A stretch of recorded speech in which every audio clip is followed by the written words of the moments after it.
Salut à tous, très heureux de vous retrouver pour un nouvel épisode du Dunk Hebdo NBA podcast. On se retrouve aujourd'hui pour un épisode qui est en train de devenir une tradition estivale pour nous chez Dunk Hebdo, notre épisode sur la fenêtre de titre / les favoris pour la saison prochaine.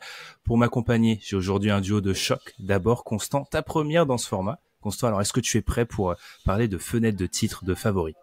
Ah oui, tout à fait prêt, tout à fait prêt. Vous allez voir que j'ai fait un petit peu les... On va dire que j'ai été radical, c'est-à-dire que soit tu es dans une catégorie, soit tu es dans l'autre, au niveau de... Enfin, soit tu es dans la catégorie la plus éloignée, soit tu es dans la catégorie la plus proche. On va dire que l'entre-deux est assez dépeuplé de mon côté. Eh bien, on va vous expliquer c'est quoi justement, quelles sont ces catégories. Mais avant ça, je dois présenter Tom. C'est aussi ta première, Tom, parce que j'ai été checké. Tu n'avais pas été des deux premières éditions de la fenêtre de titre. Alors, est-ce que c'est un format qui t'attire, Tom? Tu peux pas répondre non. Vas-y, Tom. Ouais, clairement, c'est un format qui fait plaisir. Puis c'est l'occasion aussi de confronter nos idées, puisque même si on a, on va dire, un socle commun, on a tous, entre guillemets, des choses qui vont nous parler plus que d'autres. Donc, oui, impatient de faire ce format-là avec vous qui va allier la théorie et on espère aussi un peu de pratique. Effectivement, théorie pratique, c'est un peu sur quoi on parle sur quoi on part avec cet épisode. Alors, il faut savoir, comme je l'ai dit, c'est la 3e édition. Si vous voulez vraiment toute la réflexion autour de cette idée de fenêtre de titre, même si on va y revenir un peu après la pause, je vous conseille vraiment d'aller checker l'épisode de 2022 avec Madiane et moi-même, où là, pendant plus d'1 heure, on est revenu vraiment sur ce qu'était la fenêtre de titre, les limites, etc. Même si on va un petit peu amender cette définition aujourd'hui. Avant de démarrer, comme d'habitude, on vous invite à nous suivre sur votre plateforme de podcast préférée et également sur YouTube. YouTube, pour ceux qui nous voient sur YouTube, vous voyez donc une magnifique tier list qu'on va vous expliquer bientôt. Vous inquiétez pas, nos fidèles auditeurs via les plateformes de podcast, celui-ci comme pour celui de la draft, on va faire le maximum, il sera parfaitement audible, encore plus que celui d'une draft, je pense, pour ceux qui nous écoutent en format audio. On marque la petite pause et puis on se retrouve pour vous parler de cette fameuse fenêtre de titre. La fenêtre de titre, c'est quoi? Alors, on était parti en 2022 d'un constat. Aux États-Unis, ils utilisent souvent ce terme de championship window et sans vraiment l'expliquer. Voilà, on pourrait le traduire par fenêtre de titre, soit la période pendant laquelle une équipe peut vraisemblablement prétendre au titre. Une fenêtre, on le dira pendant cet épisode, qui est en réalité plus ou moins ouverte. Voilà. Encore une fois, pour la définition un peu plus longue, un peu plus pure, je vous invite à aller réécouter l'épisode de 2022. Mais ce qu'on essaye de faire chaque année, c'est d'ajuster cette définition parce qu'on est dans une NBA peut-être nouvelle, 6 champions en 6 éditions différentes, encore un champion différent cette année avec Boston. Alors Tom, je vais commencer avec toi. Quels ajustements selon toi il faut faire à la définition et surtout, à quel point l'écosystème actuel de la NBA, c'est-à-dire ces 6 champions en 6 ans, influence tes changements justement? Alors pour moi, le premier changement qu'il va falloir regarder, c'est la valeur du field.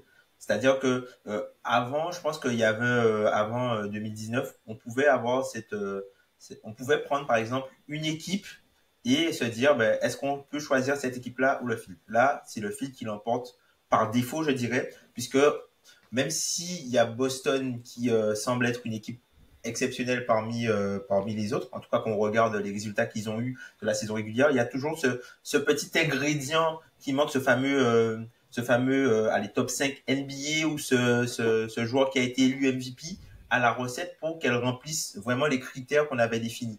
Donc pour moi, je trouve que le field joue et aussi la capacité à pouvoir se mettre en difficulté pour être compétitif très tôt. Alors, je vais peut-être expliciter pour les gens. Le fil, c'est une notion qui est souvent utilisée dans la communauté des parieurs, notamment aux États-Unis. C'est l'ensemble de toutes les équipes en excluant une. Par exemple, je ne sais pas si vous pariez Boston ou le field. Le field, c'est les 29 autres équipes. Et effectivement, peut-être que c'est une première conclusion, Tom. On a une époque où il y avait peut-être une ou deux équipes qui se détachaient, notamment au cœur de la période Warriors, euh, Cavaliers et peut-être un peu Houston. Et là, on est peut-être sur une première catégorie d'équipes dont la fenêtre est ouverte beaucoup plus large. Est-ce que tu es d'accord avec ce constat, Constant? Faut que j'arrête de taper sur ma cuillère. Est-ce que tu es d'accord avec ce constat-là, Constant? Et surtout, est-ce que tu as toi aussi des ajustements à faire? Ah oui, oui, moi j'ai beaucoup d'ajustements. Je suis d'accord avec le constat de Tom. Moi je rajouterais peut-être un ou deux trucs qu'on a vu sur Les 2 derniers champions, je pense, c'est la valeur de la qualité du 4e titulaire, que ce soit avec Aaron Gordon ou que ce soit avec Derrick White. Est-ce que Derrick White est réellement le 4e titulaire? Mais en tout cas, avec le 4e titulaire de Boston, mais ça peut même rejoindre un point disant que Boston n'avait pas le top 5 des H20, n'avait pas le MVP, mais ils avaient 5 joueurs qui étaient minimum dans le top 50 NBA. Et la valeur du collectif et la valeur de tes role players et justement de ton 4e, 5e titulaire, pour moi, est plus importante que la grande époque du Heat, la grande époque des Warriors, où c'était vraiment un petit peu un espèce de Big Three. En tout cas, tes 3 meilleurs joueurs avec moins de valeur accordée sur tes 4e et 5e titulaires. Et comme là, on est dans une ligue où il y a beaucoup plus d'écart qui est réduit, c'est-à-dire que les 3 meilleurs joueurs ou les 5 ou 6 meilleurs joueurs ne sont pas surdominants, ne sont pas capables de remporter des séries eux-mêmes, comme c'était le cas par exemple avec LeBron lors de sa période aux Cavaliers, du coup, la valeur que tu accordes à ton 4e ou à ton 5e titulaire peut créer une différenciation entre 2 équipes dont les stars sont à peu près au même niveau. Oui, Tom est déjà pas d'accord avec moi, mais et ce que je rajouterais, sur le point qui a évolué par rapport à l'an dernier, c'est, comme tu l'as dit, 6e champion en 6 ans. Je pense que selon moi, c'est un peu le syndrome qu'il faut. J'en avais parlé lorsqu'on avait fait le post-mortem, je crois, sur Indiana ou sur les Wolves, qui font peut-être un peu plus élargir le champ de fenêtres ouvertes, peut-être un peu plus ouvrir la porte, alors à des degrés de réalisme différents, mais ne pas forcément exclure certaines équipes qu'on aurait pu exclure il y a 5-6 ans, où dans fenêtre ouverte, on aurait eu, comme tu l'as dit, les Cavs, les Warriors, les Rockets, et puis c'était à peu près tout, quoi. Effectivement, si on écoute la première édition de ce podcast, on en avait parlé avec Madiane, c'est globalement des équipes qui avaient une fenêtre ouverte, il y en avait peut-être 4-5 en fait, en gros, et que là, on est peut-être un peu plus au-dessus de ça. Il y a justement une stat à ce propos, si je la reprends, c'est avant de te lancer, Tom, parce que tu étais peut-être pas d'accord sur ce qu'avait dit Constant pour fermer ce point de l'ouverture, c'était cette stat qui était assez intéressante du champion en termes de place de favori au début, à l'entame des playoffs. C'est-à-dire qu'en fait, quand on regarde entre 2004 et en gros l'année dernière, 2023, même si on peut l'actualiser, entre 2004 et 2018, du coup, l'avant-dernier titre des Warriors, c'était plus ou moins toujours les équipes qui étaient top 3 à Vegas, à l'entame des playoffs, qui remportaient le titre. Il y avait eu 2 exceptions d'équipes non top 3. C'était les Pistons en 2004 et les Mavericks en 2011. Sauf qu'en fait, si on regarde sur les 5 dernières années, maintenant les 6 dernières années, on a eu donc les Raptors champions qui étaient 4e à Vegas, les Bucks champions en 2021 qui étaient 6e à Vegas, les Warriors qui étaient 4e à Vegas et les Nuggets qui étaient 5e à Vegas. Il y a donc beaucoup plus d'équipes à l'entame des playoffs qui gagnent le titre qui n'étaient pas favorites à l'entame des playoffs. Ce qui est une vraie révolution.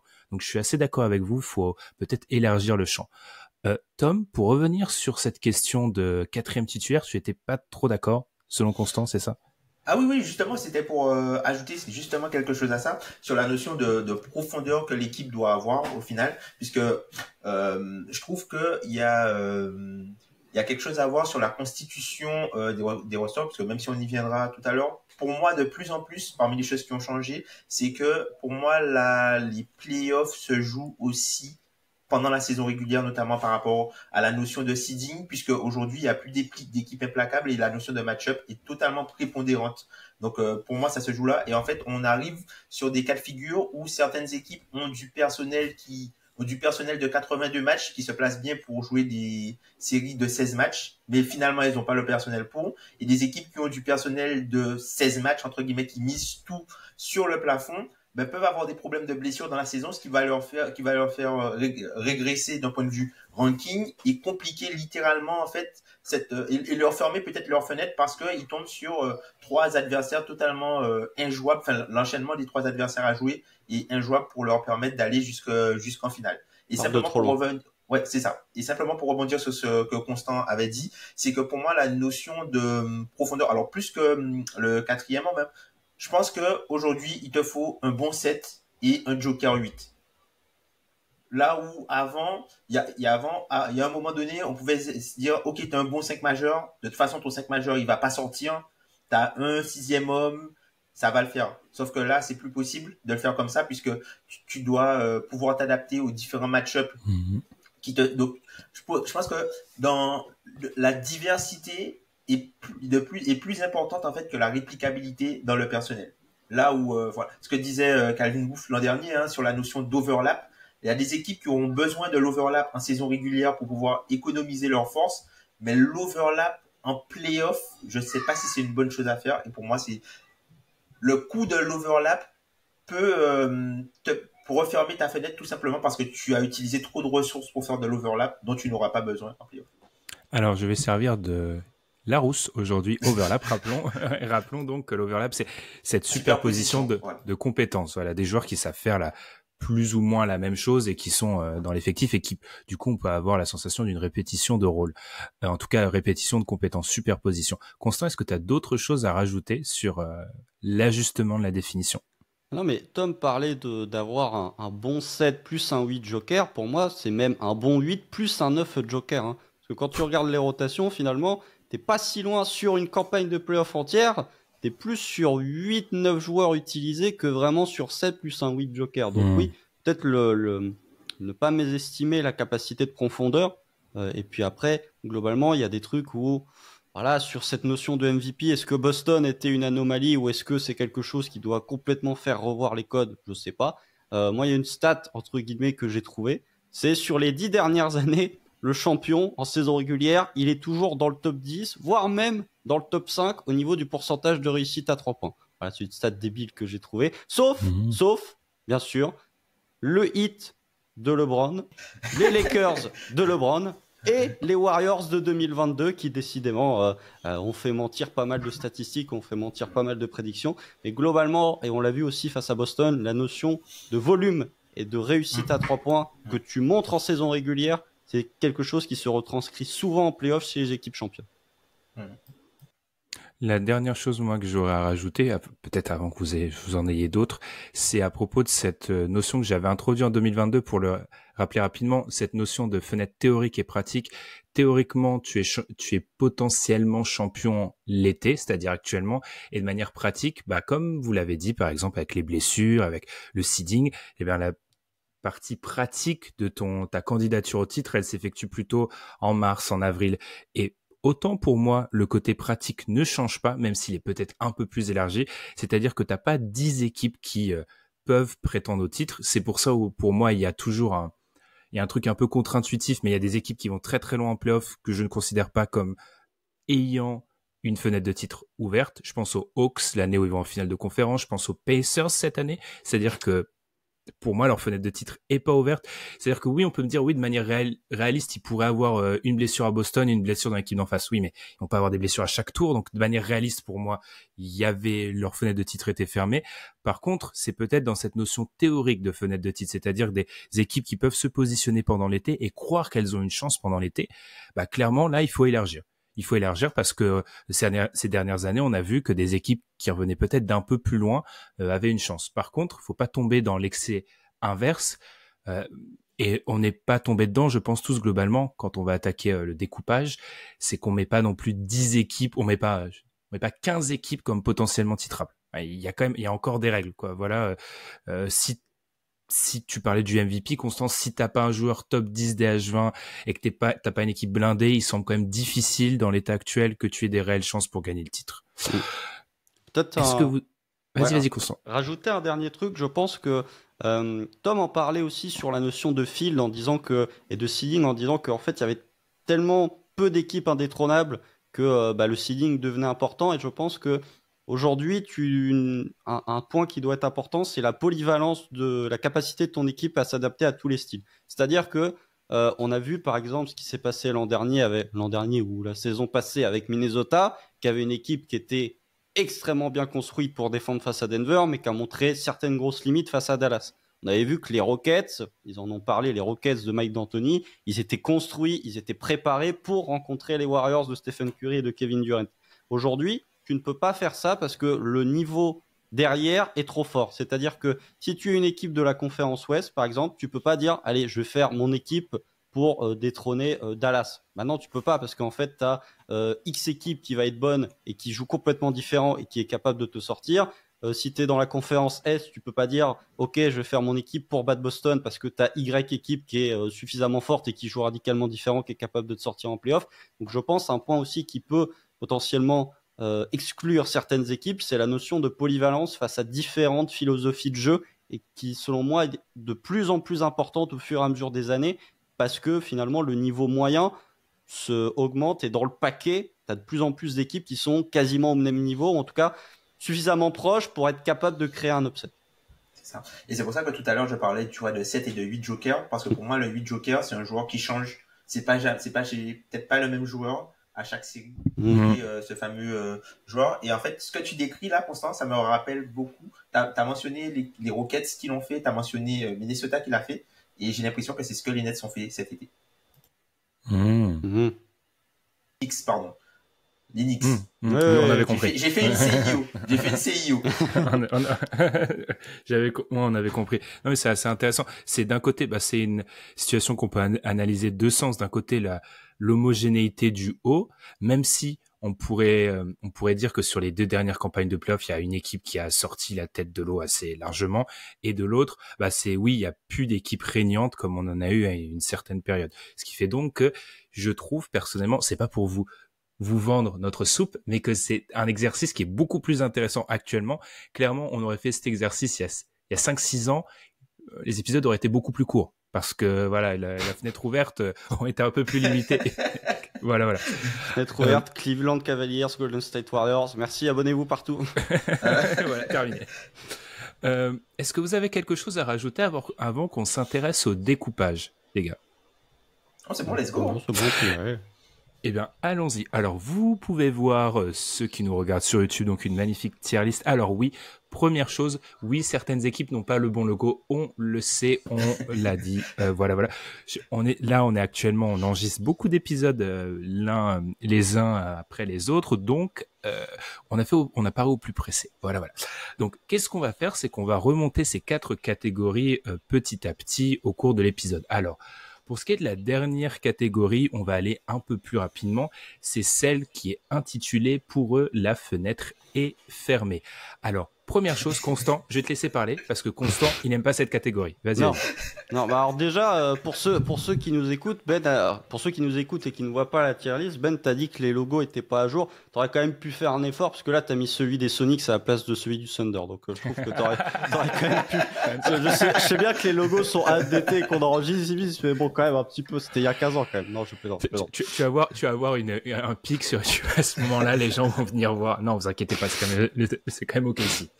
Non, je plaisante. Non, mais je la trouve un peu sévère parce que pour moi, la fenêtre, elle est fermée, mais elle est vraiment fermée parce que t'es nul, et elle est vraiment fermée parce que t'es on the rise, mais que t'es pas vraiment dedans. C'est-à-dire que t'es pas encore assez bon, quoi. Voilà, c'est-à-dire que spoiler alert, la fenêtre, elle est fermée pour les Wizards, et elle est fermée pour une équipe de la conférence Ouest qui joue dans le Texas. Je vous laisse deviner. Je parle peut-être de Houston, je parle peut-être de San Antonio, je sais pas, je vous laisse choisir. En fait, les deux, elles sont fermées, mais il y en a une, elle est fermée vraiment parce que t'es en construction, et il y en a une autre qui, certes, est fermée, mais dans 2-3 ans, on en reparle parce que t'es trop jeune, quoi. Donc, oui, dans tous les cas, si on est sur un point de vue pratique et si on est sur un point de vue direct, elle est fermée dans tous les cas. Je la trouve un peu violente pour certaines équipes, on va dire. Mais elle est fermée. Il faut dire que quand je leur ai envoyé la trame hier, j'ai eu le malheur d'écrire les cancres. Et du coup, ça les a traumatisés. Donc, en fait, les cancres, pour moi, j'ai reformulé en écrivant rapidement le message. Et du coup, vous savez, on est vraiment sur la définition, parfois, sur la méthodologie est très, très, très, très carrée. Donc, ça les a choqués. Ce que je vous propose de faire, les gars, c'est très simple. Je vais dire les équipes. Et vous allez me dire si vous êtes d'accord ou pas. Je vais essayer de faire un peu monter le suspense, donc en partant forcément des équipes qui, selon moi, posent le moins de problèmes dans cette catégorie. Et bien évidemment, c'est un peu le sujet de ce podcast. On discutera des équipes à propos desquelles on n'est pas d'accord, sachant que il faut bien évidemment préciser qu'on passera pas le plus de temps sur cette dernière catégorie. Je me permets de commencer, les gars. Du coup, alors là, magique, je vais mettre donc chaque équipe sur sa ligne. Alors, je vais commencer par Détroit. Je pense qu'on est tous d'accord pour dire que la fenêtre de titre des Pistons est fermée. On peut également dire que celle des Blazers est fermée, comme celle des Washington Wizards, qui est également fermée. Une équipe du Texas, Constant en parlait, je pense qu'on peut dire que la fenêtre des Spurs est fermée, tout comme celle des Charlotte Hornets. Elle n'a jamais été ouverte, celle-là. Il y a des équipes, franchement, C'est vrai. on aurait dû rajouter un truc pour rendre passionnant cette catégorie. À quand remonte la dernière fois qu'une fenêtre a été ouverte pour une de ces équipes? Bah, Il y a des Bah. équipes, c'est jamais. Hein. Détroit, c'est 2008. C'est la dernière finale de conf quand ils perdent face aux Celtics. Portland, c'est... Jamais. est-ce qu'elle est Enfin, ouverte dans les 90, tu vois? pas- Je peux dire enfin, dans les dans les 90s, années- elle est ouverte. Non, dans les Ouais, mais années depuis 2000, la draft de Portland, elle est LeBron, ouverte. non. Portland, en 2000, Depuis la- ils font Game 7 Ouais, mais de depuis la finale de draft de conf. LeBron, non. Ah non. Les Wizards... C'était il y a 20 ans quand même. Ah oui, c'était il y a 20 ans. Les Wizards, Les elle n'a Wizards, jamais été ouverte jamais. depuis 40 ans. Bon, les Spurs, Spurs, ça va. Bon, elle est ça fermée va. au moment où Kawhi s'en Kawhi va. retombe sur le pied de Zaza Pachulia. Et les Hornets, ça n'a jamais été ouvert. Alors, bah, je rajoute le Jazz, qui est... Bon, ça fait pas mal de temps qu'elle a pas été ouverte, quand même. Elle n'a pas été Du côté ouverte du- depuis Stockton Malone. les Vous y avez- Rockets. Vous y avez jamais cru au Jazz Ouais, mais au Tom, moins finale NBA? T'étais un fan de Deron Williams, c'est pour ça. Et dans Non, Ouais, mais, bien. Kirilenko. non, mais l'itération avec Donovan Mitchell et Rudy Gobert, au moins Non. finale NBA, vous y Pour avez moi, jamais cru? Pour vous, 2021, c'était vos Hawks? 2021, j'y croyais pas parce que l'opposition dans la conférence Est, il y avait un ogre. Et du coup, je voyais cette équipe du côté de Brooklyn et je me disais, bon, ça va être difficile pour eux d'aller au bout, quoi. Les Rockets, plutôt récemment, ça a été ouvert. 2019. On va être- Ouais, 2019. Ouais. Je rajouterai, du coup, pour récapituler, on a actuellement les Pistons, les Blazers, les Wizards, les Spurs, les Hornets, le Jazz et les Rockets. Un groupe d'équipes auquel je vais rajouter les Raptors, pour qui la fenêtre semble bien évidemment elle aussi fermée. Je vais me permettre de rajouter, ils sont où? Ce n'est pas le bon logo. Oui, les Nets. Alors, ce n'est pas le logo de New Jersey. De New Jersey, vous inquiétez pas. Voilà. C'est le logo de la franchise quand elle était en ABA. Ensuite, Chicago. Je rajoute Chicago. Une équipe chère à mon cœur. On est beaucoup sur de l'Est, là. Hein. On va rajouter Atlanta. Là, on arrive aux équipes où ça va un peu se faire saigner votre cœur parce qu'effectivement, elles n'ont pas à être dans ce groupe-là, mais personnellement, je vais considérer que leur fenêtre est fermée. Je vais rajouter les Sacramento Kings. Est-ce qu'on est tous d'accord sur les Kings? Oui. Oui. Ouais. Ok. Elle est même pas entrouverte, elle est fermée. Complètement fermée. Alors celle-ci, je vais me la garder parce que je sais qu'elle va faire débat. Je sais encore une fois que c'est très très dur, mais personnellement, j'ai Orlando. Rappelons qu'on va discuter on est trois, donc on va voter à la majorité à chaque fois. Est-ce que tout le monde est d'accord pour dire que celle d'Orlando est fermée, même si je vous entends, c'est dur, etc. Mais Cette saison, oui, elle est fermée. Oui, pour moi, Cette c'est saison, fermé. elle est fermée. Après, c'est clairement dans la catégorie, on en reparle peut-être dans 2-3 ans avec une progression des jeunes. Moi, c'est l'année prochaine même. alors, on va pas être d'accord sur celle-ci, donc je vais la garder. Là, on rentre peut-être avec un cas assez intéressant, les Warriors. Je suis obligé de vous expliquer la catégorie d'au-dessus. La catégorie d'au-dessus, c'est pour eux, la fenêtre s'est refermée. On est donc sur des équipes qui avaient une fenêtre ouverte l'année dernière et qui, selon nous, l'ont vu être refermée. Et donc la catégorie d'en dessous, on est sur des équipes qui ne l'avaient pas du tout ouverte même l'année dernière. Constant, je sais qu'à propos des Warriors, tu as hésité entre la catégorie elle s'est refermée et la catégorie elle est fermée. En fait, tout le truc des Warriors, c'est que moi, je les ai mis elle s'est refermée, mais pas dans le sens elle était ouverte l'an dernier. C'est que l'an dernier, elle était, il restait encore, vous savez, quand vous clenchez pas vos portes et qu'il reste du coup le petit liseré de lumière entre les deux.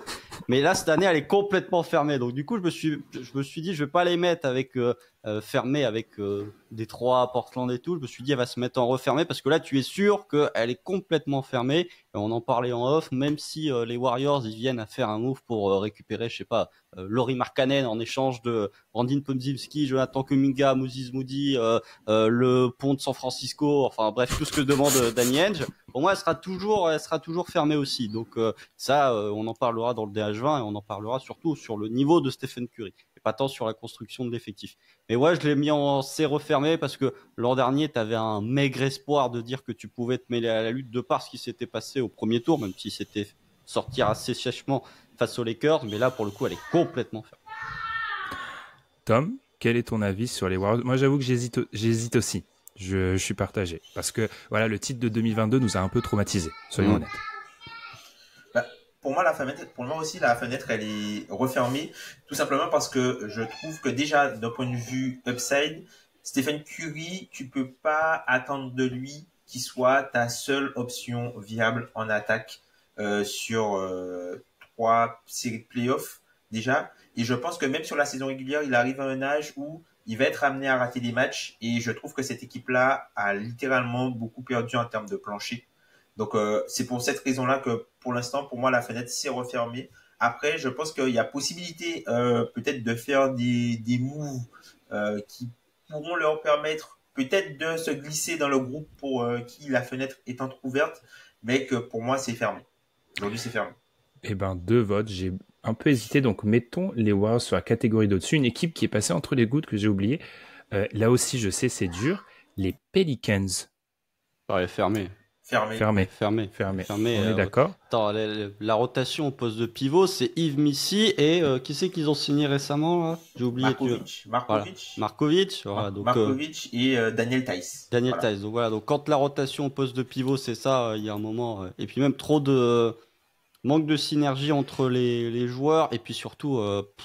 Comment tu peux gagner 4 séries de playoffs avec CJ McCollum qui est titulaire au poste 2 défensivement, je critique pas McCollum offensivement, mais c'est pas une équipe qui défensivement a le matériel suffisamment fort pour être capable de remporter 4 séries, voire même pour en remporter 2. Donc à partir du moment où t'es pas capable de remporter 2 séries de playoffs, elle est même pas entrouvée.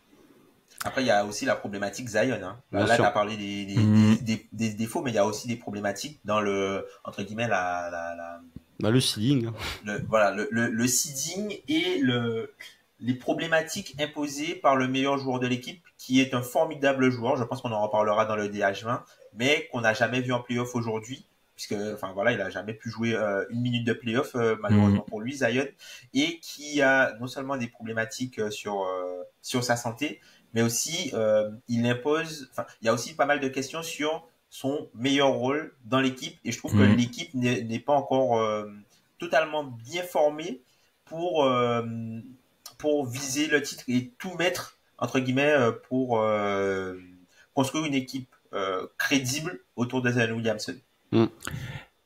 Eh bien, avant de fermer ce chapitre, petit rappel, petit récap, parce que je pense que là, on va commencer à entrer au moment où on va peut-être un peu s'écharper sur la fin de cette catégorie. Ah ouais. On a donc, je rappelle, Détroit dans cette catégorie de pour eux, la fenêtre est fermée, c'est-à-dire que ces équipes-là, selon nous, n'ont aucune chance de remporter le titre. On a donc, attention, précisons, on parle bien évidemment de la saison 2024-2025. On a donc Détroit, Portland, Washington, San Antonio, Charlotte, Utah, Houston, Toronto, Brooklyn, Chicago, Atlanta, Sacramento, Orlando et on vient de terminer avec la Nouvelle-Orléans. J'ai une équipe en plus, moi, mais je la garde pour tout à l'heure parce que je sais que vous l'avez pas dans la même catégorie. Ça, c'est 8 ans de podcast, on sait comment organiser un podcast. Moi, j'ai une équipe en plus aussi, hein. Donc peut-être qu'on a la même. Non, on n'a pas la même. Je sais. Parce qu'on a parlé avant. Ah oui, d'accord. Ah, attends, donc ça veut dire... Ok, alors là, pardon, on va pas être d'accord, je pense. On n'est vraiment pas d'accord. Je vais commencer par toi, Tom, parce que nous, on a commencé à peut-être révéler nos cartes. Est-ce que tu as une équipe en plus dans cette catégorie, Tom? Rappelons qu'on en a déjà, on en a 14 là déjà. Oui, j'en ai une dernière. Pour moi, ce sont les Clippers. Oh! Les Clippers, ils sont là. Pour moi, ils sont là. Ah non, pour moi, ils sont pas là. Donc, tu considères... Pour moi, cette année, et sur les 2 prochaines années, leur fenêtre est totalement fermée. Et je pense même que si ça se passe pas trop bien cette saison, ça peut être fermé pour un bon moment. Alors, je vais donner la parole à Constant, mais tu les mets pas dans la catégorie d'au-dessus. Tu considères que leur fenêtre a été pas ouverte l'année dernière? Voilà. Voilà. Oui, ouais. Oui et non. Franchement, oui et non. Elle était ouverte l'année dernière. C'est vrai que j'y ai cru, mais je les voyais pas capables de passer les Nuggets, en fait. Et c'est pour ça, en fait, dans la notion de match-up, si on prend tout le spectre, je pense que si on prend tout le spectre, d'un point de vue théorique, ils étaient capables d'être des vrais candidats au titre, mais qu'au final, quand on prend les équipes qui sont arrivées à la fin, le seeding, où est-ce qu'ils étaient placés et qui ils avaient à affronter, pour moi, ça ne l'était plus. Mais ça veut dire, je te donne la parole après, Constant, ça veut dire qu'on t'aurais été dans l'épisode il y a 1 an, t'aurais pas mis les Clippers dans... Oui, je les aurais mis. Ah, donc pour moi... Ouais. Donc ouais, ben sinon, ils sont dans la catégorie du dessus, alors. Ah ouais. Ils sont dans la catégorie du dessus. Vraiment, elle a été créée pour eux, cette catégorie. C'est ça. C'est ça. Moi, quand je l'ai fait, clairement, quand je l'ai créé, cette catégorie, pour moi, j'avais limite envie de l'appeler la catégorie Clippers. Constance, du coup, je vais te laisser continuer sur les Clippers. Vas-y, si tu as quelque chose à rajouter. Ah mais non, mais pour moi, il y a une équipe, j'ai pas hésité, c'est refermé, c'est pour eux. C'est-à-dire que je comprends ce que veut dire Tom dans le fait que, en fait, tout dépend de à quel moment tu considères qu'elle s'est refermée, ou à quel moment tu considères que la fenêtre était ouverte. Parce que si tu fais genre la tier list en avril avant le début des playoffs, tu dis pas que la fenêtre des Clippers est ouverte. Par contre, si tu fais la tier list en février, quand ils sont premiers de la conférence Ouest pendant 48 heures, et que c'est la meilleure équipe NBA avec Boston sur le stretch décembre, janvier, début février, ouais. Pour moi, elle est complètement ouverte. Donc, je pense que, comme tu l'as dit Ben, l'an dernier, on disait qu'elle était ouverte. Durant la saison, elle était ouverte. Elle s'est fermée au moment où Kawhi a prolongé, au moment où Paul George, on lui a pas donné ce qu'il voulait, quoi, globalement. Donc, pour moi, oui, elle est pas fermée, elle s'est refermée.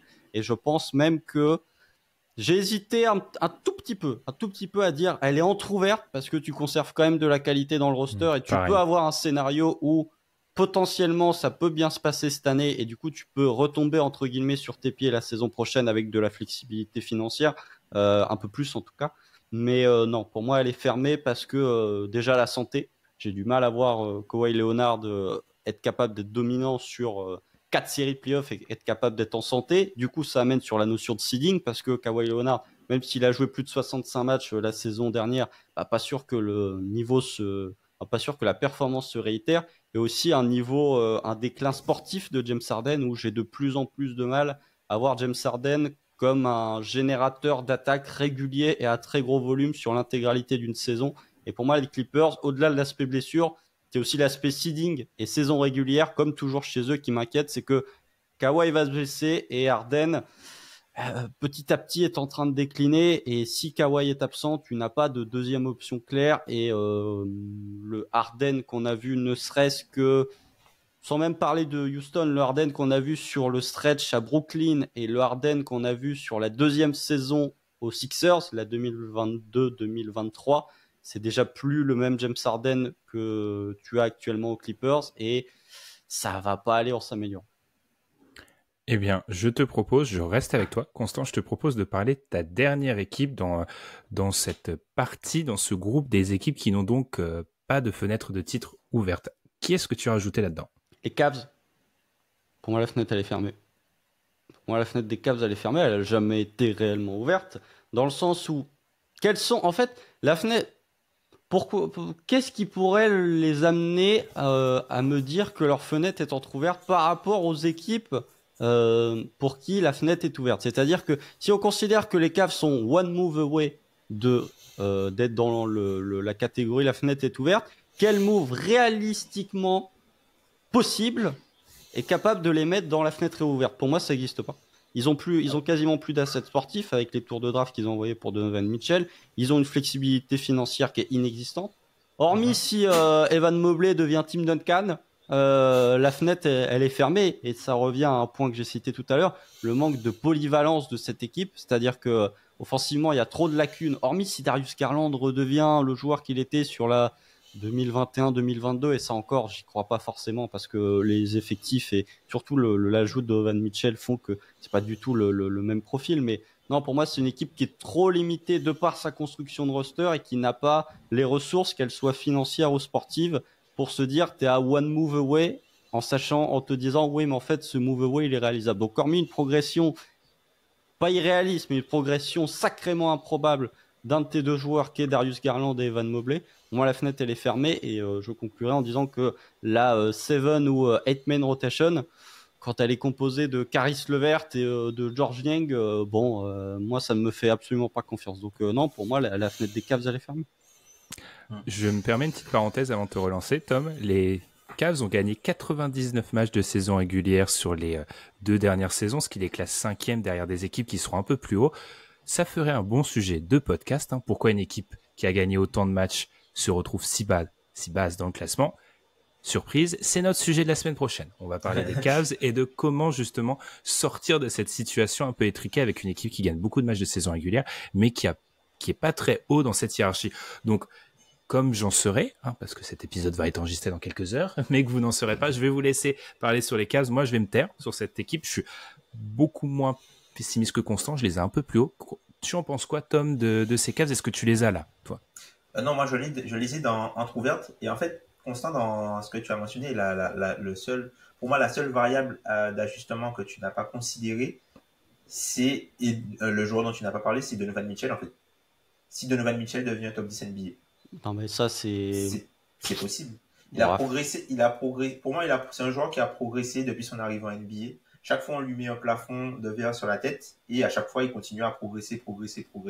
Donc, je trouve que c'est un joueur qui pourrait aussi, en fait, c'est une équipe qui est pour moi jeune et qui a des joueurs qui ont déjà montré des choses et qui sont déjà élites sur certaines choses. Alors, j'ai beaucoup de questions sur la complémentarité entre guillemets de tout le monde quand tout le monde est ensemble, mais je pense que c'est une équipe qui peut avoir un haut plancher et ensuite s'organiser sur des match-ups et devoir affronter qu'un match-up défavorable. C'est pour ça qu'ils sont pour moi dans l'entrouvert. Pour moi, il y a plus d'un match-up défavorable pour eux, et même sur Mitchell, même si c'est un top 10 NBA, en fait, si tu regardes un peu comment est formée la conférence Est, dès le premier tour, il peut se retrouver face à un joueur meilleur. Et du coup, ils peuvent pas gagner plus de 2 séries. Leur collectif est pas suffisamment fort pour gagner plus de 2 séries. Finale de conf, c'est à peu près le moment où on considère que la fenêtre est à minima entrouverte. Ils ont pas le collectif suffisamment fort pour gagner 2 séries. Si en plus de ça, ils ont pas le meilleur joueur. Je sais pas. Franchement, je sais pas. Parce que pour moi, tout dépend beaucoup du seeding avec cette équipe-là. Et ils gagnent beaucoup de matchs en saison régulière. Ils gagnent beaucoup de matchs en saison régulière, en fait. Ouais, mais quand ils gagnent beaucoup de matchs en saison régulière, mais ils sont seed 4 et 4. Hein. Ouais. Oui, c'est-à-dire que, tu vois, l'an dernier, par exemple, c'est une équipe qui a eu, malgré les blessures qu'il y a eu de Garland, des blessures qu'il y a eu parfois de Mobley, d'Allen, ils ont toujours réussi. En fait, c'est une équipe qui a un haut plancher, mais mais l'écart entre le plancher et le plafond est pas tellement différent aujourd'hui, tout simplement parce que le fit entre les 4 meilleurs joueurs de l'effectif ne fonctionne pas. Il y a des rumeurs aussi de transferts qui peuvent bouger un peu cette équipe-là, mais c'est vrai que ton constat, pour moi, il se justifie, il est très très bien justifié de ta part. Le seul truc, c'est que, pour moi en tout cas, la fenêtre serait entrouverte simplement parce que je trouve qu'il y a un peu plus de marge qu'on peut l'entendre. Après, peut-être que je romance trop la chose et que je crois trop en Donovan Mitchell. Ah, c'est frustrant parce que je veux pas trop parler parce qu'on a un épisode, on a déjà notre trame et tout fait. De fait, je pencherais plus du côté de Tom parce qu'en fait, ils gagnent trop de matchs en saison régulière. C'est ça. Alors oui, je suis d'accord avec toi, Constant, ils ont beaucoup de match-up extrêmement défavorables et on parlait des différentes manières de gagner. Ils ont plus ou moins une manière et demie de gagner et ça, je suis assez d'accord, c'est rédhibitoire. Après, il y a l'événement dans Entrouverte qu'on n'a pas encore défini, c'est-à-dire one move away. Il y a un move où il y a une progression, il y a quelque chose qui se passe bien pour cette équipe-là et la fenêtre de titre s'ouvre. Je vais dire une chose vis-à-vis des Cavs, c'est qu'il y a un scénario où vous parliez de la progression collective, on en parlait en off de ça, de plusieurs jeunes joueurs. C'est un scénario qui peut exister avec les Cavs où on retrouve un vrai Garland, où on retrouve un Mobley, passe un petit cap pour être tout juste dans Entrouverte. Encore une fois, et je suis surpris que vous n'ayez pas donné cet argument-là, les mettre dans fermé pour une équipe qui a gagné 99 matchs sur les 2 dernières saisons, il y a un truc, tu vois, même moi de la part du mec qui a fait ces catégories-là comme ça pour qu'elles soient dures, il y a un truc de se dire que c'est une équipe qui est quand même qui a 2 fois l'avantage du terrain en playoff et qui passe un tour de playoff en étant pas bonne. Je sais pas si c'est un argument en leur faveur. Après, mais faut voir l'adversaire en face aussi quand ils passent le tour de playoff. Mais voilà, ils vont en 7 aussi contre Orlando. Ils vont en 7 contre Orlando. Donc, ils vont en 7 contre Orlando, effectivement. Et c'est vrai, en fait, ce qui peut aussi coller à Constant, aussi, ça fait partie de ce qu'on a dit en début de podcast. Il y a une vraie différence entre le basket de saison régulière. Pour moi, il y a vraiment de plus en plus de différence entre le basket de 16 matchs et le basket de 82 matchs, en fait. Et après, autre variable d'ajustement, bon, on va pas... Ouais, on est en train de faire le podcast là. C'est la seule équipe sur laquelle on ne devait pas parler. Je le dis pas. Ok, je dis rien. Peut-être que le changement de coach, la variable changement de coach. Pas le dire. Non, mais c'est tout. On n'argumente pas, mais la variable changement de coach. Bon, on va du coup les mettre. C'est la tyrannie de la démocratie. On va les mettre en haut. Est-ce que cette catégorie est terminée, les gars? Oui. Pourquoi pour eux la fenêtre de titre est fermée? On est d'accord qu'elle est close. Elle est ok. Refermée? Alors. Fermé ou refermé? Cette catégorie est fermée, c'est-à-dire qu'on ne va pas ajouter d'équipe. C'est terminé maintenant. Tac, tac. Dans cette catégorie-là. La fenêtre est fermée, la catégorie fermée est fermée pour la fermer. Ok, c'est bon. Ça Ouais. j'ai compris. Voilà. Voilà. Alors, l'année prochaine, je choisirai d'autres mots. Alors, du coup, je récapitule dans cette catégorie pour qui c'est mort. Voilà. J'aurais dû appeler ça c'est mort. Les Pistons, les Blazers, les Wizards, les Spurs, les Hornets, le Jazz, les Rockets, les Raptors, les Nets, les Bulls, les Hawks, les Kings, le Magic et les Pelicans. On a déjà rajouté 2 équipes, petite transition dans la catégorie du dessus. C'est la catégorie pour eux ou pour elles. D'ailleurs, la fenêtre s'est refermée. On a déjà parlé des Warriors, on a parlé des Clippers. Allez, je vais partir vers toi, Tom. Est-ce que tu as quelqu'un à rajouter dans cette catégorie-là? Une équipe qui avait des chances de titre, mais selon nous, avec ce qui s'est passé au cours des derniers mois, des dernières semaines, ça s'est refermé. Moi, j'ai 2 équipes à rajouter dans cette catégorie-là. J'ai le Heat et les Lakers. Je valide, personnellement. Moi, j'ai 3 équipes. J'ai le Alors, Heat, est-ce que tu...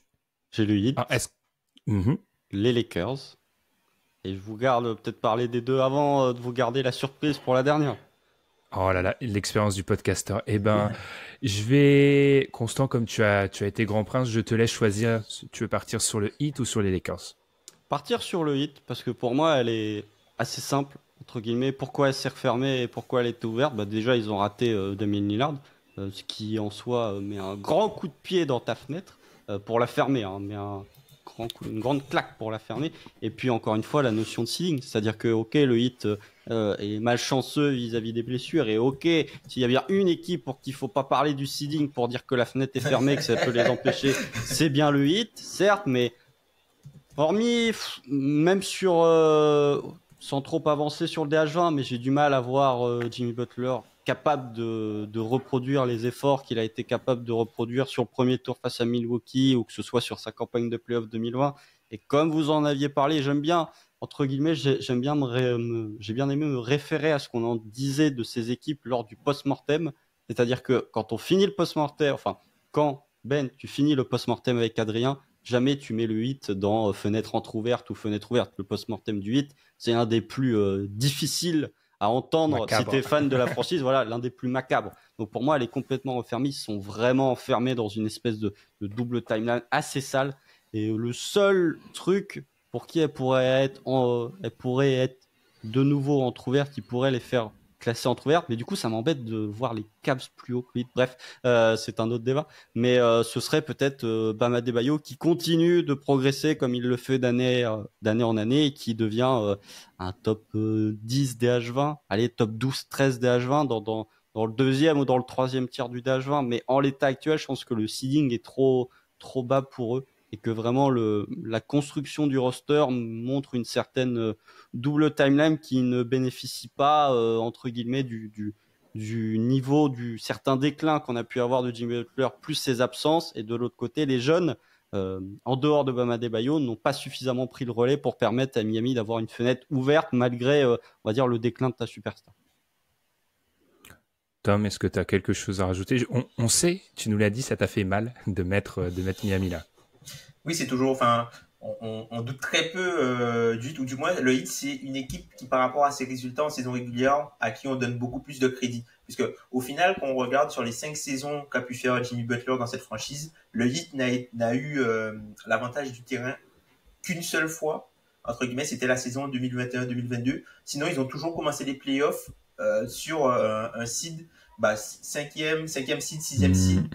À chaque fois, ils commencent sans l'avantage du terrain, donc du coup, ça complique les choses, surtout que l'écart en haut est difficile. Je pense que c'est une équipe aussi qui a perdu des joueurs. Alors oui, ils vont certainement trouver une autre trouvaille sortie de nulle part, comme d'habitude. Hein. Mais en fait, la raison principale pour laquelle je les ai mis là, c'est déjà le niveau de Jimmy Butler. Alors oui, il faut jamais douter de Jimmy Butler, mais là, je pense qu'il y a quand même, on arrive quand même à un certain âge, un certain palier. Je trouve que c'est une équipe qui aura besoin de faire une grosse saison régulière et je n'y crois pas trop en Miami sur la saison régulière. C'est pour ça que je les mets là au final, puisque ça n'a jamais été une bonne équipe de saison régulière à part en 2021-2022 où ils sont premiers. Ouais, bah, je vais pas vous paraphraser, mais effectivement, cet équilibre qu'ils ont trouvé à une période qui était extrêmement précaire d'avoir une saison régulière de rodage et des playoffs où certes ils étaient capables de s'adapter, notamment grâce au coaching de Spoelstra, c'est plus une stratégie viable si ton meilleur joueur n'est pas capable de se sublimer. Et j'aime à le rappeler.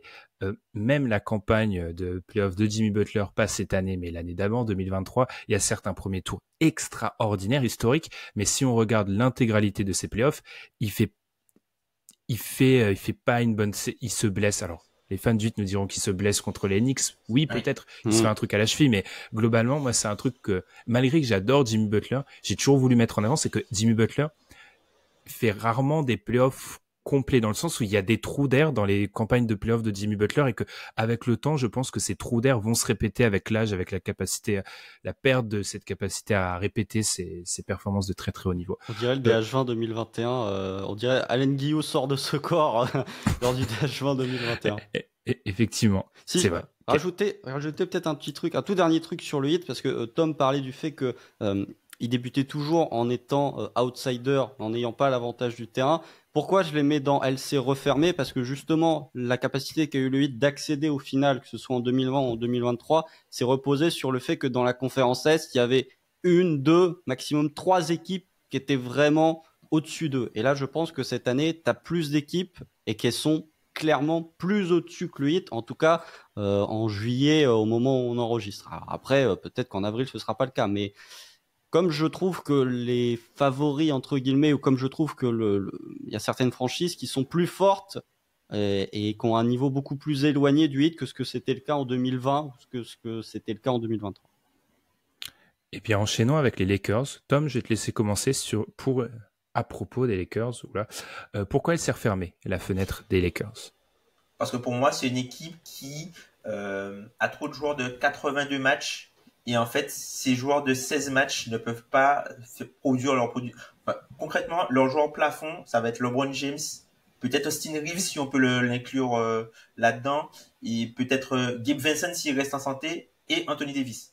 En dehors de ça, tu as que des joueurs de 82 matchs dont ils essayent de se débarrasser. Et en fait, aujourd'hui, ce qui se passe, c'est que cette équipe des Lakers, pour moi, il aurait fallu un move plus concret. Tu vois, alors D'Angelo Russell a été important dans la saison régulière, mais D'Angelo Russell, on l'a vu, ça peut pas être un joueur important si tu veux aller en playoff et si tu veux faire des campagnes de playoff répétées. Et on arrive de plus en plus au point où LeBron James ne peut plus être ton alpha et ton oméga pendant 82 matchs et aussi sur les playoffs. Et à l'intérieur des matchs, il a besoin que quelqu'un fasse ce que LeBron James devrait faire. Et en fait, aujourd'hui, ils ont, en dehors de lui, ils ont aucun joueur viable pour moi sur de la création sur la création à haut niveau. Puisque le rêve d'Anthony Davis qui devient le joueur offensif ultime, ça n'arrivera pas. Alors, ils ont un excellent plancher défensif.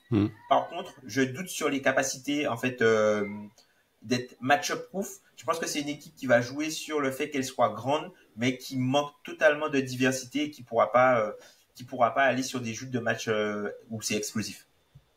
Bah, c'est un peu l'équilibre qu'on dénonce souvent ici depuis le titre dans la bulle, c'est le fait d'avoir investi dans des joueurs de saison régulière pour un peu reposer LeBron et AD, sauf que ces mêmes joueurs-là sont incapables de se transfigurer en playoff, et de l'autre, LeBron surtout est de moins en moins bon et du coup peut pas passer ce step. Est-ce que tu as quelque chose à rajouter sur les Lakers, Constant? Je dirais pas que LeBron est de moins en moins bon. Je dirais que LeBron est de moins en moins capable de porter une charge offensive élevée, ce qui est pas tout à fait pareil. On en parlera dans le jeu. Mais après, il demande plus de compromis, quoi. Voilà. Mais en soi, est-ce que, enfin voilà, je vais pas spoiler le DH. Mais non, pour moi, elle est fermée dans le sens où c'est une équipe. Encore une fois, le seeding, c'est une équipe qui n'a pas le roster suffisamment fort pour être capable, et encore une fois, les blessures aussi, même si l'an dernier, ils ont été plutôt épargnés. Anthony Davis, on connaît les limites, même s'il fait 2 saisons, les 2 dernières saisons sont en bonne santé, voire même en très bonne santé. La perte, comme vous l'avez dit, de LeBron James, entre guillemets, ou le fait que LeBron James a de plus en plus besoin de décharger un petit peu ses responsabilités offensives. Et ça, c'est pour le seeding. Et même en play-off, comme l'a dit Tom, j'ai du mal à voir une équipe aussi forte défensivement à l'intérieur, mais aussi friable sur la défense extérieure avec D'Angelo Russell et avec Austin Reeves, capable d'aller au bout. Et encore un tout dernier truc, comme tu l'as dit aussi, Tom, je trouve qu'ils ont beaucoup de joueurs gadgets. Des joueurs, c'est-à-dire que tu les mets en saison régulière, ils sont cool. Et Jared Vanderbilt, par exemple. Mais quand tu joues du basket de playoff, c'est trop limité, que ce soit offensivement ou défensivement pour d'autres profils. J'ai pas tous les profils en tête, mais Vanderbilt est pour moi l'un des joueurs les plus gadgets de NBA. C'est trop limité pour être un 8e joker, tu vois, par exemple. C'est pour revenir à ce dont parlait Tom. Eh bien, est-ce que cette catégorie, Tom, je vais le reformuler autrement, a-t-on terminé avec cette catégorie ici? Donc, est-ce qu'on en a fini? Pour moi, oui. Pour moi, on en a fini. J'aurais tendance à dire oui aussi, mais Constant avait une autre équipe. Alors, parle-en nous, Constant. Ah, désolé à nos fans de l'Arizona, mais les Suns, pour moi, la fenêtre, elle est refermée. Hein. Désolé. Moi, les Suns, la fenêtre est fermée. Et quand tu regardes les moves qui ont été faits durant l'intersaison, c'est des moves d'équipes qui passent un tour. Hein. Je suis désolé, je veux pas trop critiquer Tyus Jones, mais le rendement de Tyus Jones en playoff, je pense que Tom peut nous en parler. Il est presque nul. Hein. Et puis, la taille de Tyus Jones, à partir du moment où tu arrives en demi-finale de conférence et que tu commences à avoir, dès que tu as un lien faible, toutes les équipes attaquent dessus, c'est contraignant. Non, pour moi, il y a deux raisons.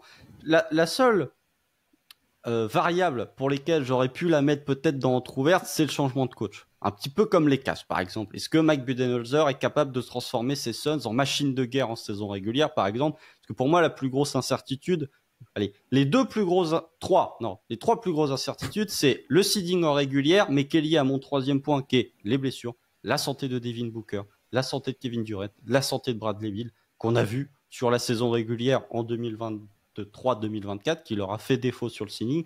Et le deuxième point, c'est la rotation intérieure. Bon, j'ai beaucoup de mal à voir une équipe pour qui la fenêtre de titre est ouverte et où le pivot titulaire, c'est Youssouf Nourkic. Avec tout le respect que je dois à Youssouf Nourkic, c'est pas un mauvais joueur du tout, mais c'est un profil qui est trop contraignant, que ce soit offensivement ou défensivement, pour te dire oui, c'est le pivot titulaire d'une équipe contender, sachant que tu n'as pas d'alternative derrière en plus si jamais Youssouf Nourkic se blesse, ce qui est souvent le cas avec Youssouf Nourkic, ou alors si son rendement n'est pas suffisamment bon pour pouvoir le laisser sur le parquet. Donc ouais, pour moi, c'est une équipe... Tu n'es donc pas fan de Plumlee? Non, pas du tout.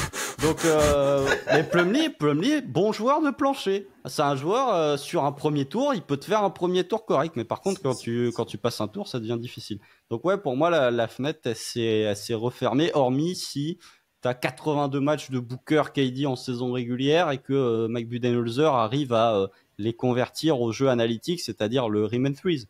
Et no mid, ça va être difficile de les convertir. Là, il a des sacrés clients au niveau de la conversion.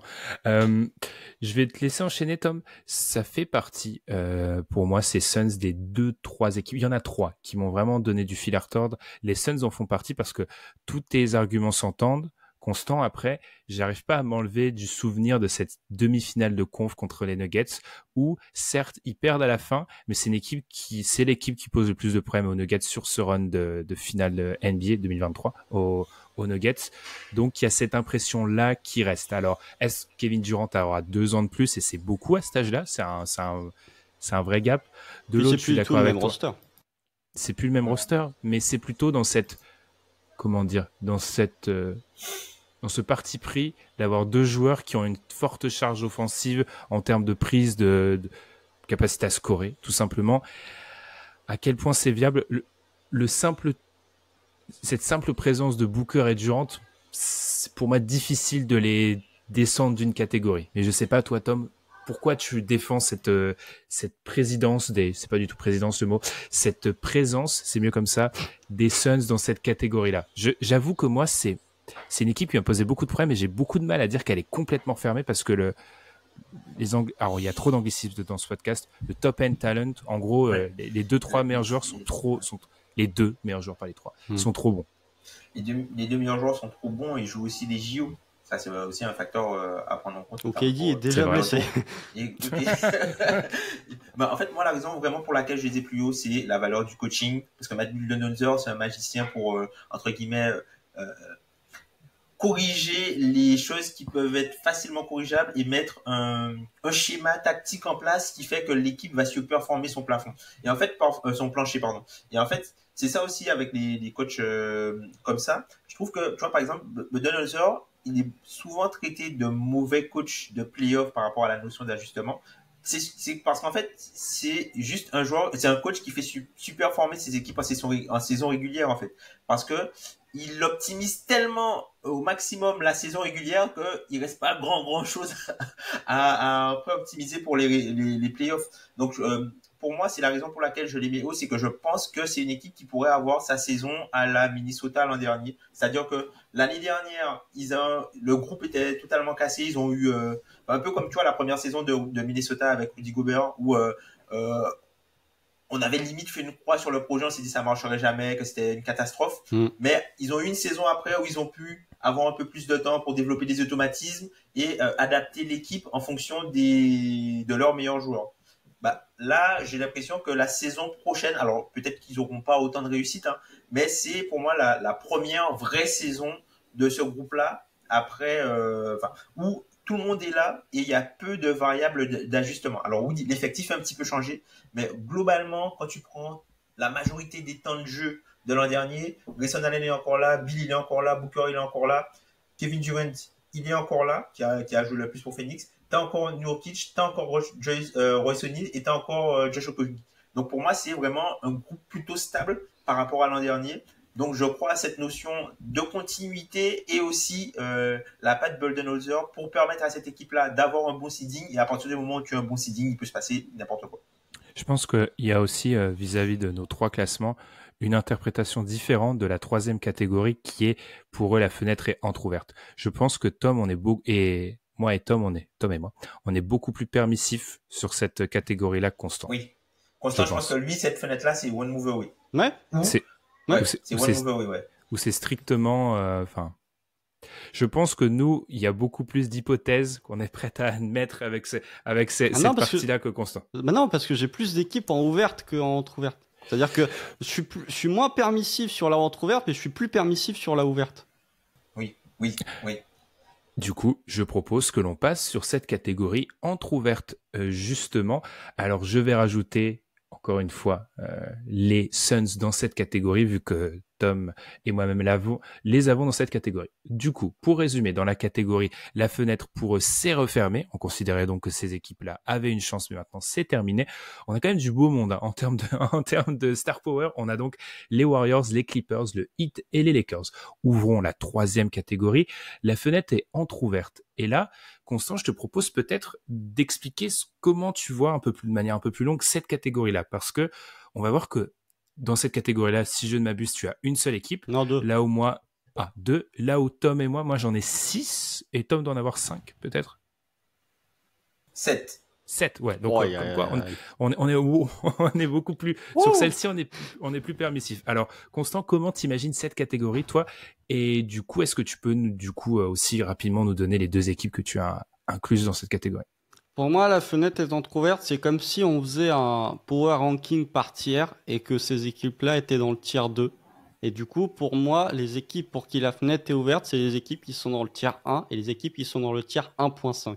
Vous allez voir que quand on va faire pour eux, la fenêtre est ouverte, j'ai, je sais plus, 8 équipes, je crois, mais à des degrés d'ouverture différents. C'est-à-dire qu'elle est ouverte, mais encore une fois, tu as des équipes qui, pour moi, sont dans le tiers 1 et tu as des équipes qui sont dans le tiers 1.5, mais qui sont pas au même niveau que le tiers 2 qui est la fenêtre est entrouverte. Et pourquoi j'ai mis les 2 équipes que je vais citer, c'est one move away, c'est-à-dire soit progression énorme de tes jeunes, soit tu as suffisamment d'assets pour être capable d'ajouter la pièce qui potentiellement pourrait te faire switcher. Et pourquoi les 2 équipes que j'ai, moi, c'est Indiana et Memphis, dans la fenêtre est entrouverte.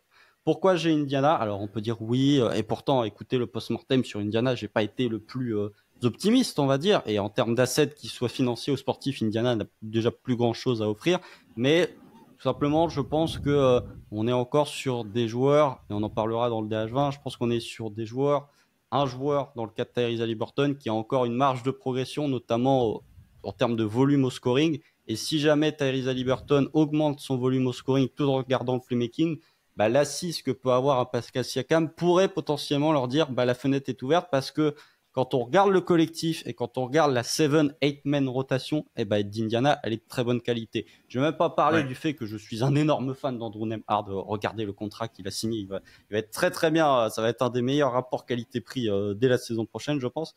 Mais voilà, je pense que sans même parler des jeunes qui n'ont pas encore éclos, que ce soit les Bénédicte Mathurin, les Jarace Walker, j'ai globalement plutôt confiance dans le développement de ces jeunes à Indiana. Alors après, c'est aussi un petit peu comme Cleveland, je pense, c'est à quel point on a confiance dans le développement de certains jeunes. Pour Cleveland, moi, j'ai pas spécialement confiance sur Mobley et Garland. Là où Indiana, je me dis que tu as quand même un joueur avec Donovan Mitchell, tu as quand même Pascal Siakam et plus des jeunes qui peuvent éclore, sachant que ta superstar a encore les moyens de progresser, de prendre encore plus de volume et de prendre encore un autre level au scoring. Donc voilà pourquoi je l'aimais. Peut-être qu'on parlera de Memphis après, mais dans tous les cas, je pense que Indiana est one move away, mais ce move away, c'est soit une nouvelle progression au scoring d'Haliburton, soit qu'il y a un des 3 jeunes, entre guillemets, qui continue d'éclore et qui devient pas un perennial All-Star, mais qui devient top 35-40 NBA. Avant de te laisser continuer, Tom, j'avais Indiana dans la dernière catégorie, moi. Et en écoutant Constant, et surtout, maintenant qu'on a l'image, il y a les Cavs dans Entrouverte. Donc, en fait, c'est les Cavs qui posent problème. Ouais. En fait, et c'est pour ça que c'est un très bon sujet de podcast. Vu qu'il y a les Cavs dans Entrouverte, je trouve ça difficile de mettre les Pacers, même si pour moi, si on fait une catégorie à l'intérieur de la catégorie, je vois peut-être les Pacers plus loin de l'ouverture de fenêtre que toi, Constant, parce que je considère qu'il y a certes des problématiques en termes de volume au niveau d'Haliburton, mais il y a des problématiques en termes de capacité d'adaptation sur certains postes très très précis de cet effectif, où en fait autant il y a des role players à propos desquels j'ai confiance, mais j'ai une question sur la viabilité de certains joueurs un peu plus haut dans la hiérarchie, enfin sans griller exactement, sans griller le DH20. Encore une fois, là on marche sur les œufs. Donc elle est entrouverte parce que d'un côté, tu l'as dit, si on met vraiment l'accent et si on met en exergue cette capacité à avoir 8-9 joueurs de rotation, ils les ont. De l'autre, moi, je les vois quand même... tu parlais du liseré de lumière, je les mettrais dans cette catégorie-là. Tom, tu les as dans la fenêtre entrouverte, les Pacers? Oui, je les ai dans la fenêtre entrouverte parce que je crois que c'est une équipe qui, encore une fois, c'est comme Constant l'a bien décrit, pour ne pas trop paraphraser, c'est une équipe qui a beaucoup de joueurs qui peuvent progresser de façon organique ou pas, ou qui peuvent même exploser. Hein. On a vu des joueurs se révéler chez eux l'an dernier. C'est un roster qui est très très complet et qui a là aussi la possibilité de faire des moves. Et encore une fois, c'est une équipe qui, dans sa constitution actuelle, qu'on a vu peut-être 2 mois, puisque il y a eu Siakam, Haliburton était blessé, Ben Mathurin aussi s'est blessé, donc c'est une équipe qu'on n'a pas encore vue totalement à son apogée. Donc je pense que c'est une équipe qui peut avoir un très bon plancher, puisque ce sont des joueurs qui sont jeunes, qui se blessent peu, donc globalement ils devraient pouvoir jouer. Et comme l'a dit Constant aussi, c'est une équipe qui a un roster qui est, un effectif qui est assez complet. Donc quand toi tu vas te ramener avec ton banc moyen face à Indiana, eux ils ont la capacité en fait de faire la différence au niveau du banc. Pourquoi déjà? Parce que c'est une équipe qui a un haut niveau de wordplay en sortie de banc, la personne de TJ McConnell. Ils peuvent même avoir un coup number en portant de balle. Donc c'est une équipe qui a 48 minutes de wordplay et c'est une équipe qui a aussi qui avait l'an dernier, 48 minutes au poste de pivot. Là, on ne sait pas comment ils vont intégrer Wiseman, hein, qui risque. Enfin, je ne pense pas qu'il va jouer beaucoup. Mais en tout cas, je pense que c'est une équipe qui, sur l'axe 1-5, ce qui fait perdre le plus, notamment au niveau du banc, va leur permettre d'avoir un plancher assez sérieux en saison régulière sans que leur starting five soit transcendant. Tom, je me permets une transition. Tu as parlé de jeunes et pas souvent blessés. Parlons d'une équipe jeune. Mais souvent blessé. Parlons des Grizzlies. Alors moi, je vous avoue que les Grizzlies, c'est une équipe pour laquelle j'ai eu beaucoup de mal parce que je voulais pas les mettre d'enfermés, mais je sais pas. Est-ce que c'est le fait qu'on n'ait pas vu vraiment cette équipe au complet depuis longtemps? J'ai eu beaucoup de mal à appréhender cette équipe. Quand bien même, pour moi, elle peut se glisser dans 2, même 3 catégories si on peut défendre le fait qu'elle s'est refermée, mais ça serait un petit peu plus compliqué avec les blessures peut-être, je sais pas. Tom, on parle des Grizzlies, je suis contractuellement obligé de te donner la parole. J'imagine que tu les as mis dans cette catégorie entrouverte. Oui, pour moi, la fenêtre étant ouverte, elle n'est pas totalement ouverte, tout simplement parce qu'il n'y a pas aujourd'hui de top 10 NBA et qu'il y a trop d'incertitudes pour moi autour de la franchise. Depuis la dernière fois, enfin la dernière fois qu'on a vu Memphis dans une bonne situation, on va dire, c'était quoi? C'était février 2022, Non, 3, février 2020. 23. Oui, février 2023, pardon. Février 2023, où voilà, l'équipe était pour moi un contender à ce moment-là. Mais depuis, il y a beaucoup de choses qui ont changé. Il y a Steven Adams qui n'est plus là. Tout le secteur intérieur a été modifié. Brandon Clark s'est blessé, il vient de revenir. Ja Morant aussi, bon, quand il joue, il est bon, mais encore faut-il qu'il reste sur le terrain.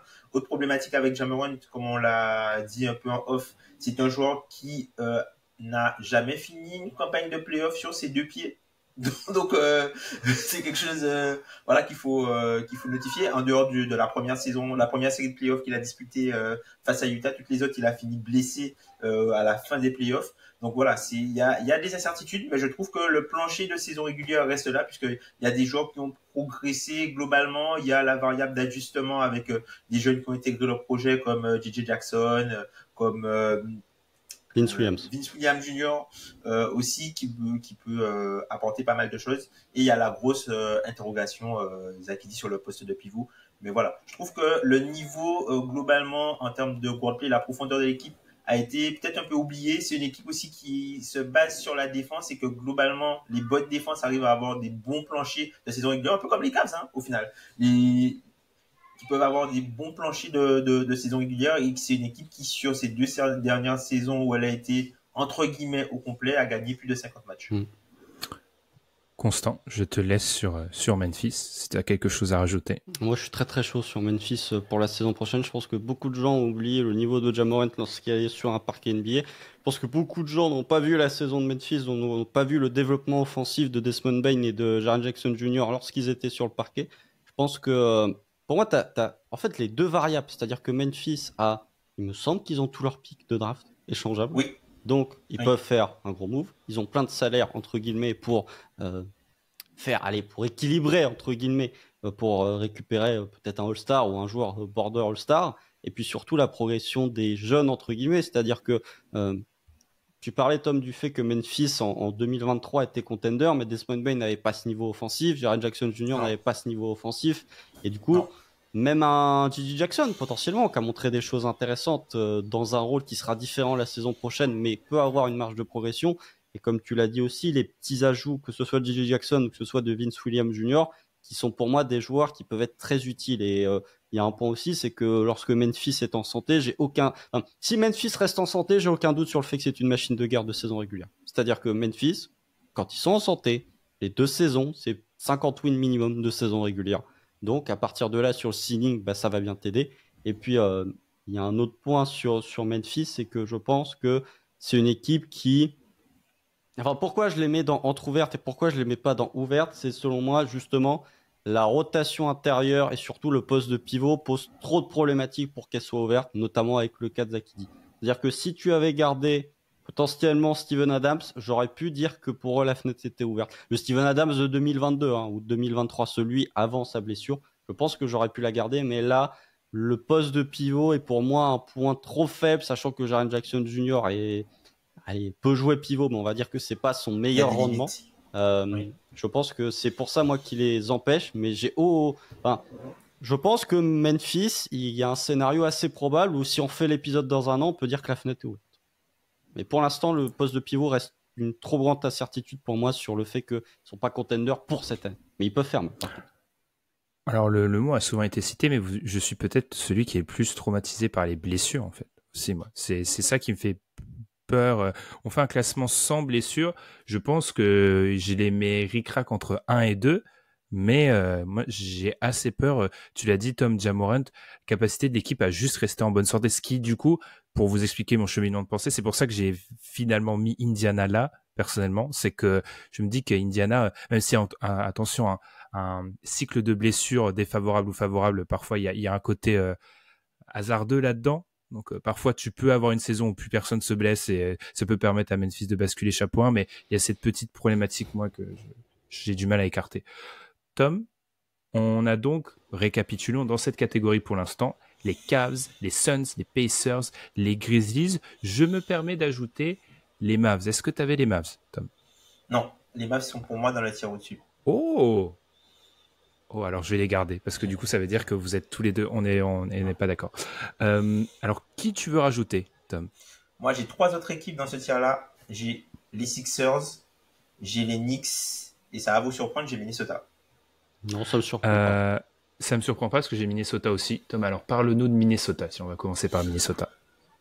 Alors Minnesota c'est une équipe qui a refondé un peu sa stratégie l'an dernier, c'est-à-dire que la force de Minnesota, c'était d'avoir une bonne défense et un joueur offensif qui leur permettait d'être respectable à ce niveau-là. Et en la personne d'Anthony Edwards, qui lui aussi a passé un cap à la création, au playmaking et offensivement globalement dans son jeu. Par contre, je trouve que déjà, ils ont la problématique, notamment par rapport au JO. Je trouve que la perte de Kyle Anderson est assez pour moi problématique puisque ils l'ont remplacé numériquement, on va dire, par le move que Constant, toi tu as bien mis avec Rob Dillingham numériquement, hein, si je prends Joe Ingles et Joe Ingles.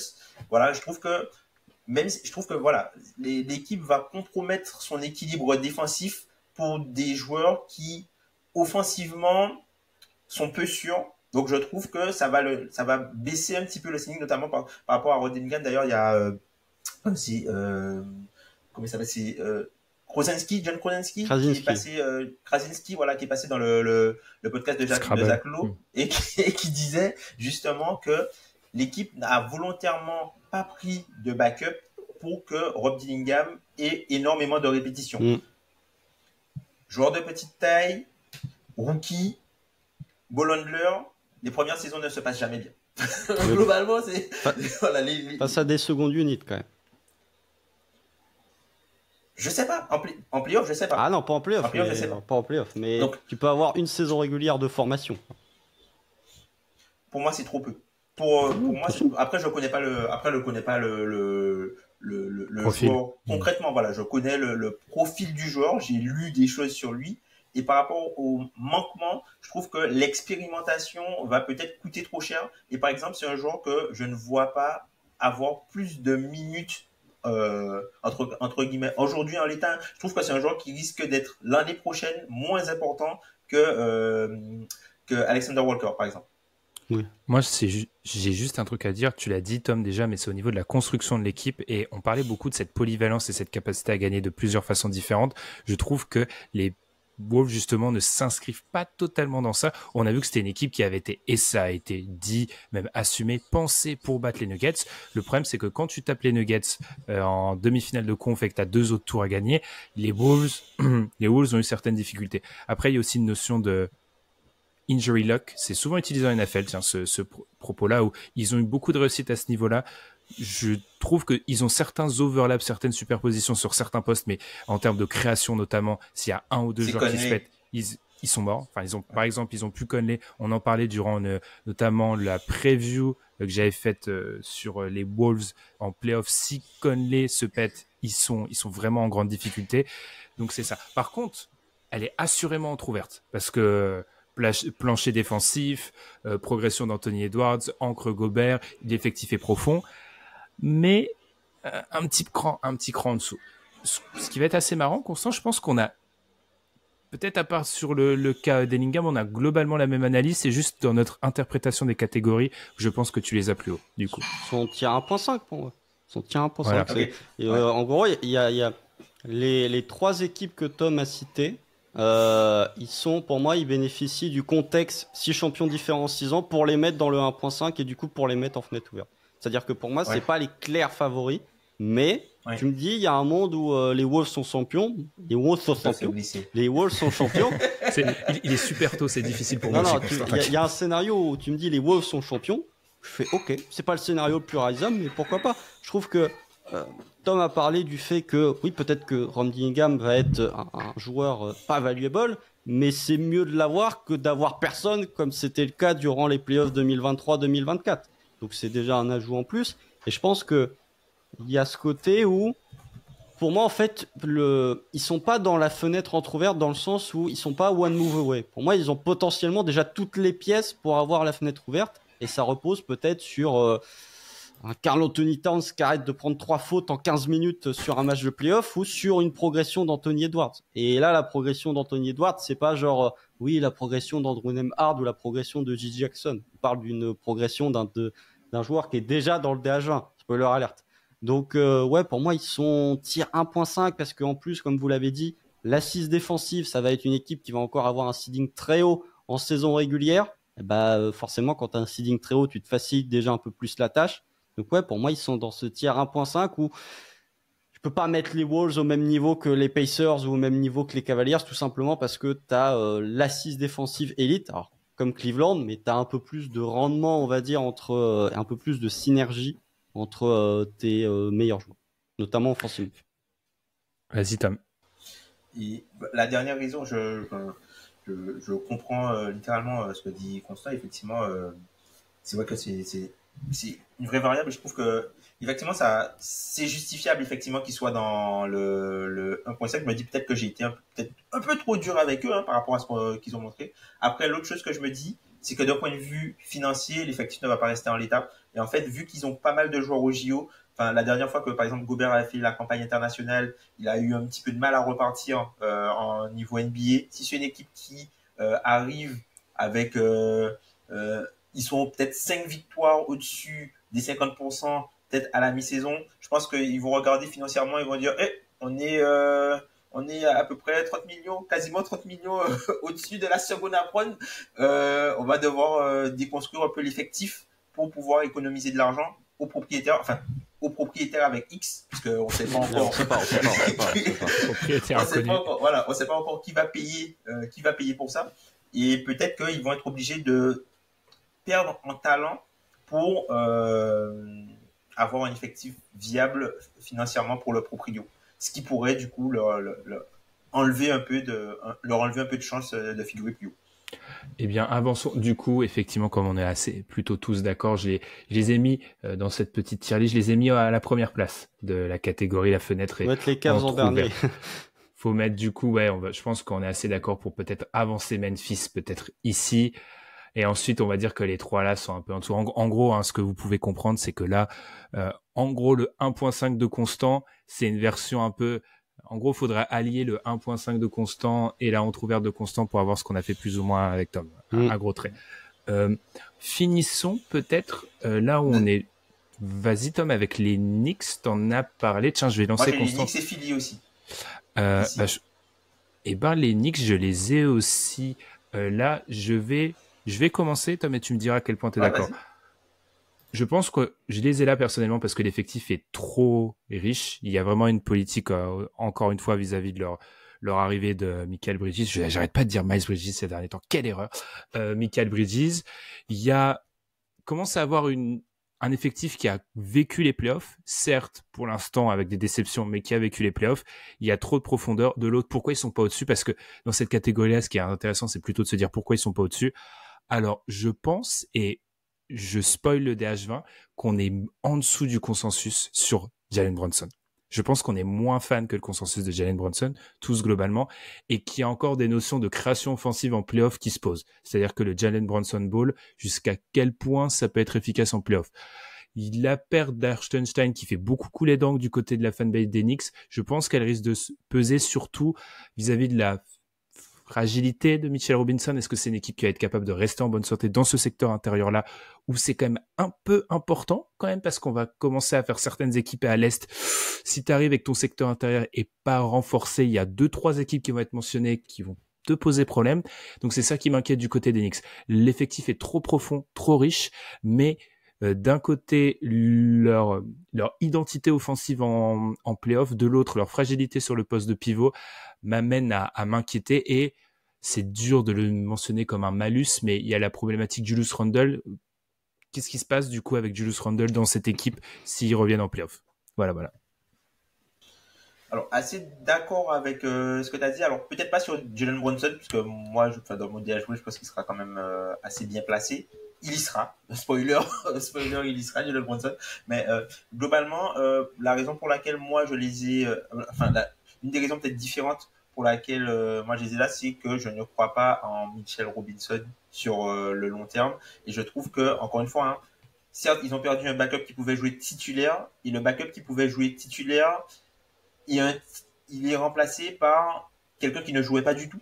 Donc, pour l'instant, de façon nominative, ça va être Jericho Sims. Ils n'ont pas réglé la problématique Precious Achiuwa non plus, qui lui était devenu un des backups, aussi quand Mitchell Robinson n'était pas là. Et aussi la problématique avec Mitchell Robinson, c'est que Mitchell Robinson, pour moi, c'est pas un pivot titulaire d'une équipe à ce niveau-là, en tout cas, surtout quand on voit comment l'équipe est construite, puisque c'est un joueur qui est quand même limité offensivement et ses principales forces vont être la verticalité et la menace sur le rebond offensif.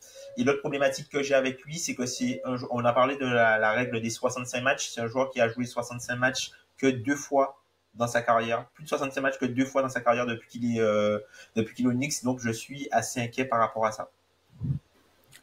Constant. Du coup, tu as les Knicks au-dessus, mais peut-être dans ton 1.5, les Knicks, j'imagine. 1.5 et avec Hartenstein, ils étaient 1, je vous le dis tout de suite. Je pense que Tom parlait de la rotation à 7 plus 8 jokers. La rotation à 7 plus 8 jokers des Knicks. Comment dire voilà. Je pense que ça, vous allez regarder, hein, je pense que ça se passe de mots. Non. Ouais, ils ont très fort. Oui, je vois ce que vous voulez dire. Franchement, la rotation, tu fais, genre, si tu ils ont 8 joueurs solides. Genre, tu fais une draft extension, t'as 8 joueurs protégés et tu gardes que ces 8 joueurs-là, t'en as pas beaucoup qui ont 8 mieux comme ça. Hein. Donc, tu choisis, mais tu choisis pas un mec des Knicks à la fin, quoi. Non. C'est ça. Donc, voilà, je trouve que la rotation à 8 est très solide. Je trouve un peu dur sur le fait que les 2 dernières campagnes de playoff étaient des déceptions. Je pense que c'était plutôt positif pour les 2 cas. Peut-être une mini-déception sur Indiana. Mais en tout cas, la première où tu bats Cleveland et où tu perds contre Miami, elle est positive. Et c'est pas vraiment une déception, c'est plus un motif d'espoir. Après, il y a l'incertitude sur la perte d'Isaiah Hartenstein qui, selon moi, fragilise entre guillemets le secteur intérieur, sachant que le joueur qui doit le remplacer, comme l'a dit Tom, c'est Mitchell Robinson, qui est déjà fragilisé lui-même sur le physique. Julius Randle est une incertitude, j'en avais parlé lorsqu'on avait fait le post-mortem, mais je trouve que l'ajout, que ce soit d'OG Anunoby durant la saison ou l'ajout de Mikal Bridges, permet entre guillemets de réduire le taux d'incertitude, ou en tout cas d'être beaucoup moins dépendant du rendement de Julius Randle, comme ça pouvait être le cas par exemple sur la 2022-2023 où il passe un tour. C'est-à-dire que même si Julius Randle passe au travers, tu as tellement de qualité sur les ailes que du coup tu peux remettre Donte DiVincenzo, tu peux remettre Josh Hart et du coup redécaler Mikal Bridges et OG Anunoby sur le poste 4. Après, peut-être que sur l'incertitude de Jalen Brunson, je suis un peu plus positif. Moi, comme Tom, je pense que dans le DH20, j'aurais peut-être un peu plus haut que ce que tu penses, Ben. Mais vous l'aurez pas aussi haut que le public, en fait. C'est que vous avez pas vu les votes du public encore. Ah bah si, j'ai vu quelques votes du public. Enfin, tu m'as révélé certains places de certains joueurs au vote du public. Il y a la démocratie, mais je lève un sourcil comme le rock. Mais non, mais sur Jalen Brunson, tu vois, Ben, tu parlais est-ce que le Jalen Brunson Ball est capable, enfin jusqu'où le Jalen Brunson Ball est capable d'aller. C'était aussi un Jalen Brunson Ball qui était forcé par les blessures. Je pense que là, avec l'ajout de talent, avec le retour de Julius Randle, l'arrivée de Mikal Bridges, peut-être que tu auras moins besoin du Jalen Brunson Ball à outrance, comme ça a pu être le cas sur les playoffs 2024. Du coup, ils sont 1.5 pour moi.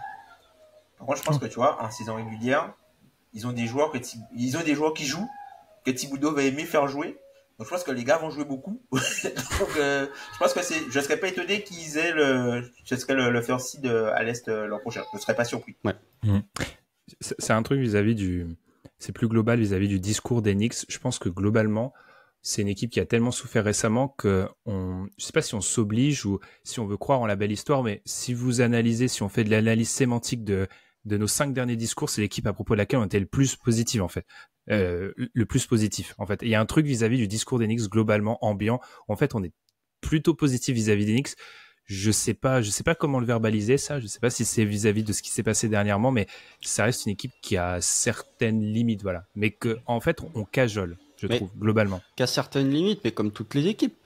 Là, on va parler qu'à certaines. Et puis surtout, on est positif sur eux parce que faut quand même regarder le chemin qui a été fait en 2 ans. C'est ça. Sauf que là, on est au moment où on n'est plus à regarder le rétroviseur, tu vois. Oui, mais tu dis, on a été positif sur eux parce qu'ils ont fait plein de trucs bien. Après, s'ils font du caca et qu'ils se font sortir au premier tour, on leur tapera dessus aussi. Parce que là, on est honnête sur les défauts d'Enix, c'est-à-dire qu'on les masque pas. On dit pas le pouvoir de l'amitié, machin. On dit le secteur intérieur est difficile. Mais pour moi, ils ont largement leur place dans l'entrouverte et voilà, comme j'ai dit, moi, ils ont leur place dans le 1.5 sur le ouvert. C'est plutôt dans le jugement, notamment de la série contre les Pacers, moi.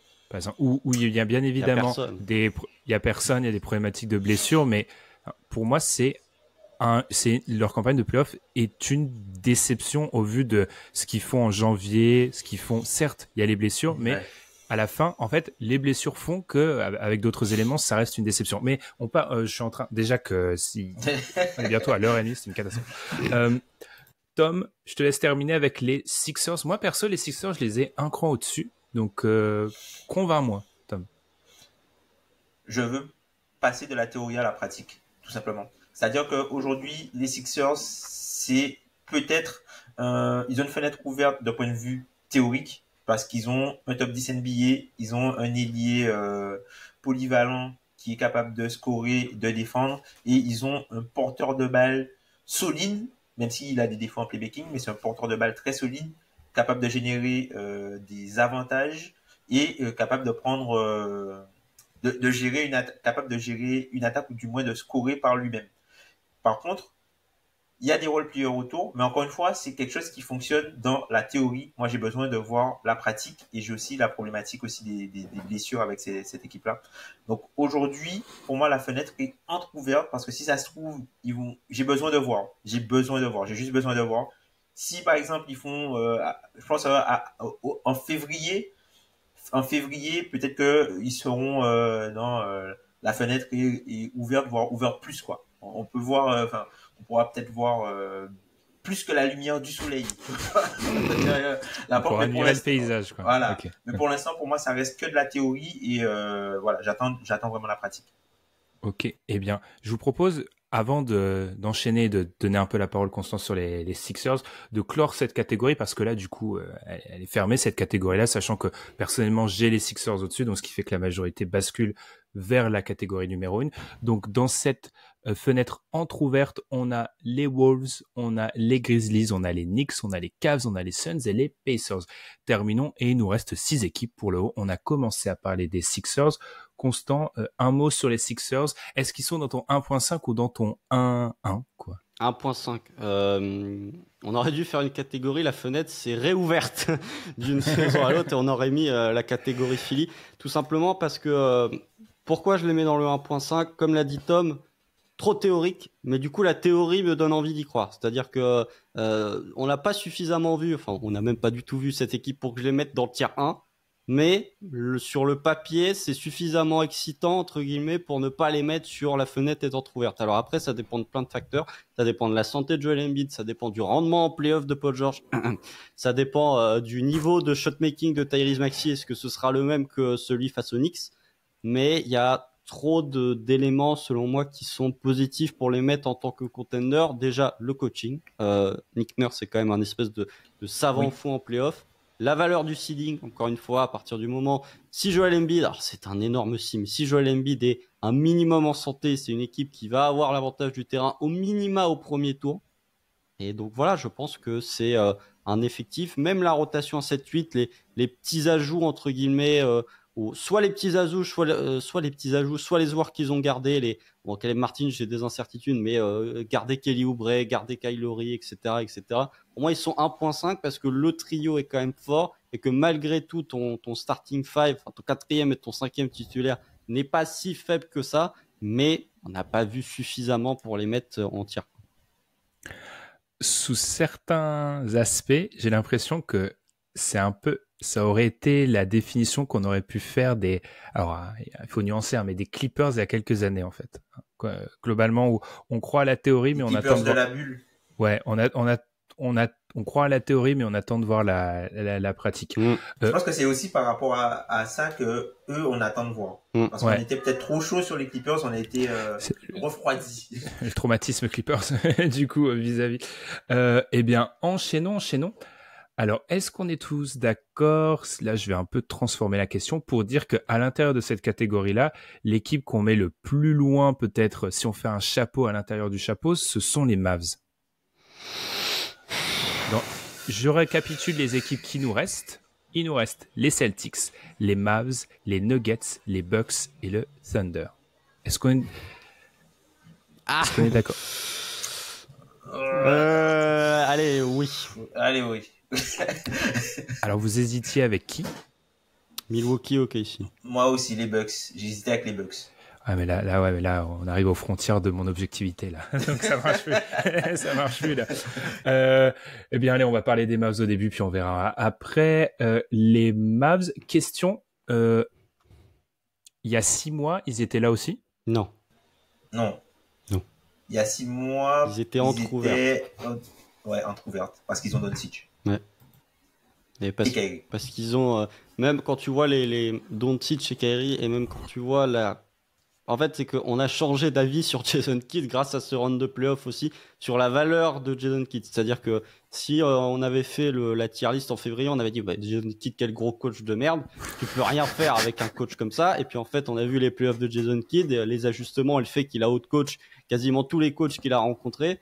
Et du coup, tu te dis, en fait, tu peux avec un coach qui est aussi bon pour s'adapter en playoff, en tout cas qui est suffisamment bon pour proposer des problématiques qui peuvent contrer les forces, notamment offensives des équipes adverses. Après, oui, comme je l'ai dit, là, vous regardez toutes les équipes là qui sont dans la fenêtre est ouverte, il y a un dénominateur commun. L'intégralité des meilleurs joueurs est un top 10 des adjoints. Oui. Voilà, fenêtre ouverte. Tom, quelque chose à rajouter sur les Mavs? Moi, j'avoue que moi, c'était la première équipe de entrouverte. Parce que... Vas-y, Tom. Non, vas-y. Parce que, autant je suis d'accord avec vous, en fait, si on fait si on fait les fameuses cases qu'on a mis en avant et qu'il fallait cocher, ils ont Luka, ils ont aussi une capacité à s'adapter, mais c'est là où je mettrais un bémol, c'est sur leur capacité à s'adapter, et c'est là où du coup je comprends qu'il peut y avoir une question sur Milwaukee qu'on abordera juste après, notamment à Milwaukee, on parlera des role-players, je peux anticiper, mais c'est juste ça, sur cette capacité vraiment qu'ont les Mavs à s'adapter et pas être très très fort sur certains match-ups et un peu moins fort sur d'autres. Alors, je vous entends, je pense que ça, la réponse qu'on peut me donner, c'est que ils sont tombés quand même sur le match-up qui est pratiquement unique et qui leur posera problème. Cependant, et ça c'est un truc de Danny Leroux que j'aime bien rappeler, quand tu vas très très loin en playoff, c'est un peu le régime de l'exception. Tu tomberas sur des exceptions. Et j'ai juste peur de ça par rapport aux Mavs. Et aussi, dernière chose, le rendement de certains de leurs role-players. Je suis toujours traumatisé par ce qu'a fait PJ Washington. Derrick Jones, etc. D'ailleurs, qui est plus là. Quel rendement pour leurs role-players qui sont pas sous nitroglycérine. Voilà, c'est tout. Mais ils méritent d'être mentionnés là. Puis même les ajouts, je trouve que tu as parlé du rendement de certains role-players, mais alors on en avait discuté quand on avait fait le podcast Free Agency, mais l'ajout d'un Najee Marshall ou l'ajout d'un Klay Thompson peuvent un petit peu amener une variance, c'est-à-dire que on va voir si ça va pas trop déséquilibrer la défense, leur défense qui était excellente en playoff, mais ça peut t'amener un peu plus de dangerosité, un peu plus de chaos offensivement de par l'arrivée notamment d'un Klay Thompson qui peut peut-être un petit peu rendre cette attaque moins prévisible que ce que n'a pu l'être durant les playoffs 2024. Enchaînons peut-être. Parlons des Bucks. Ouais, je peux juste dire par rapport aux Mavs. Juste par rapport aux Mavs, quelque chose de très important. Pourquoi la fenêtre, pour moi, elle fait partie des fenêtres ouvertes, c'est par rapport à la deuxième saison de Deck Lively. C'est-à-dire qu'un pivot rookie qui arrive à produire ce genre de choses, c'est assez rare. Et généralement, ces joueurs-là, ils évoluent plutôt bien. Donc, je trouve qu'il y a une autre dimension que ce joueur peut apporter au jeu qui va faire que cette équipe-là peut être vraiment dangereuse sur certains moments. Eh bien, basculons du côté des Bucks parce que vous hésitiez avec les Bucks. Alors, Tom, vas-y, continue. On t'a pas beaucoup entendu sur les Mavs, donc les Bucks. Pourquoi? Certes, ils sont dans cette fenêtre ouverte, mais ils sont pas parce qu'il y a le podium se dessine dans le désordre. Arrivé à Longchamp, du coup, Celtics, Nuggets et Thunder, ça se détache un peu, j'ai l'impression, de votre côté. Du coup, pourquoi les Bucks restent au pied du podium? Bah, ils ont quand même un joueur qui est exceptionnel à la personne de Giannis. Hein. Je pense que sa saison est passée un peu sous les radars parce qu'il se blesse vraiment au mauvais moment. Je trouve que il y a eu aussi un mauvais procès fait à Doc Rivers par rapport à ses résultats comparés à, comparé à Griffin, alors que quand les Bucks étaient sous Griffin, ils avaient le calendrier le plus simple de l'NBA et quand Doc Rivers est arrivé, ils ont eu le calendrier le plus difficile. Et je trouve que les ajouts qu'ils ont fait durant l'intersaison, ce sont des joueurs au minimum, mais ce sont des joueurs au minimum qui sont pour moi solides, en tout cas des joueurs pour lesquels je suis un peu biaisé, notamment Delon Wright, que moi je trouve que c'est un super joueur. Le seul homme sur Terre. Écoute, il est deuxième, je crois, il est deuxième ou troisième au nombre de triple-double dans l'histoire de Memphis. Ah ouais, voilà pourquoi. ouais, écoute. Mais j'ai Gary Trent Jr., j'aime beaucoup la signature, je trouve que c'est un joueur qui fit beaucoup mieux que Malik Beasley, qui lui, qui est un joueur un peu plus solide, hein, en tout cas, et plus, en qui j'ai beaucoup plus confiance, notamment au niveau des playoffs. Et puis même, tu vois, globalement, au niveau des ajouts, on a vu que l'année dernière, l'équipe fonctionnait quand il y avait Chris Middleton, Brook Lopez, Giannis et Damian Lillard sur le parquet. Et là, ils auront une saison où ils ont une intersaison. Normalement, personne n'est blessé pour l'instant, en dehors de Chris Middleton qui s'est fait des chouilles. Mais bon, lui, c'est le joueur le plus plug and play de l'effectif. Et le plus blessé aussi. Je crois. Et le plus blessé. Mais je crois que cette équipe-là, en fait, c'est son dernier run. C'est vraiment son dernier run. Donc, ils vont devoir mettre des choses en place pour que ça marche. Et je pense que c'est vraiment la saison du désespoir parce que je ne crois, peut-être que je vais vous surprendre, mais pour moi, c'est la dernière saison de Giannis si ça se passe pas. Oh. Ah, la haute tech, ça va clipper, ça. La haute tech. La haute tech. Non, mais est-ce qu'on laisse le RP Bucks France parler avant ou est-ce que j'y vais? Est-ce qu'on laisse parler le DIRCOM des Bucks en France ou pas? Vas-y, Constant. Non, moi ils sont en 1.5 et en fait vous commencerez à comprendre qu'en fait il y a qu'une équipe en 1 et tous les autres sont en 1.5. Non, pour moi ils sont encore dans la fenêtre est ouverte parce que Giannis Antetokounmpo. Après, Tom a parlé du fait que les 2 dernières campagnes de playoffs de Ja Morant, il finit pas sur ses 2 jambes. Giannis Antetokounmpo sur les deux derniers playoffs, il y en a un où il joue pas, il y en a un autre où termine pas sur une jambe non plus. Ça, je sais que ça fait enrager Ben, mais je maintiens. La rotation à 7, moi, me terrifie. C'est-à-dire que, ok, tu as le 5 majeur, mais alors déjà, le backcourt défensif, Damian Lillard, Gary Trent Jr., c'est pas mieux que Damian Lillard, Malik Beasley. Et après, je sais. Oh, t'es dur. Franchement, t'es dur. Moi, t'es dur. Ouais, franchement, pour moi, non, t'es dur. Alors, je rectifie. Gary Trent Jr. est un meilleur défenseur que Mike Beasley, mais c'est un défenseur at best average à son poste. Sachant que si tu joues des joutes de playoff, avoir un défenseur at best average à ton poste, ça reste une liability défensive que tu peux être ciblé. Et là, on a perdu tous les gens qui détestent les anglicismes. Au mieux, c'est un joueur qui est dans la moyenne de son poste. Et si jamais tu joues en playoff, être un défenseur au mieux dans la moyenne de ton poste, tu peux rapidement être ciblé par les attaques adverses. Surtout si tu es, on va dire, de taille petite ou moyenne, que tu n'es pas un ailier. Et puis même, je sais qu'il y a une partie de la commune NBA FR qui va me taper dessus, mais je suis très inquiet du rendement d'un AJ Johnson, je suis très inquiet du rendement d'un Marjon Beauchamp. En fait, il n'y a que Delon Wright pour qui tu peux dire qu'il peut apporter. En gros, la rotation à 7, c'est le starting 5 plus Bobby Portis et Delon Wright. Donc le 8 joker, c'est vraiment le joker du joker.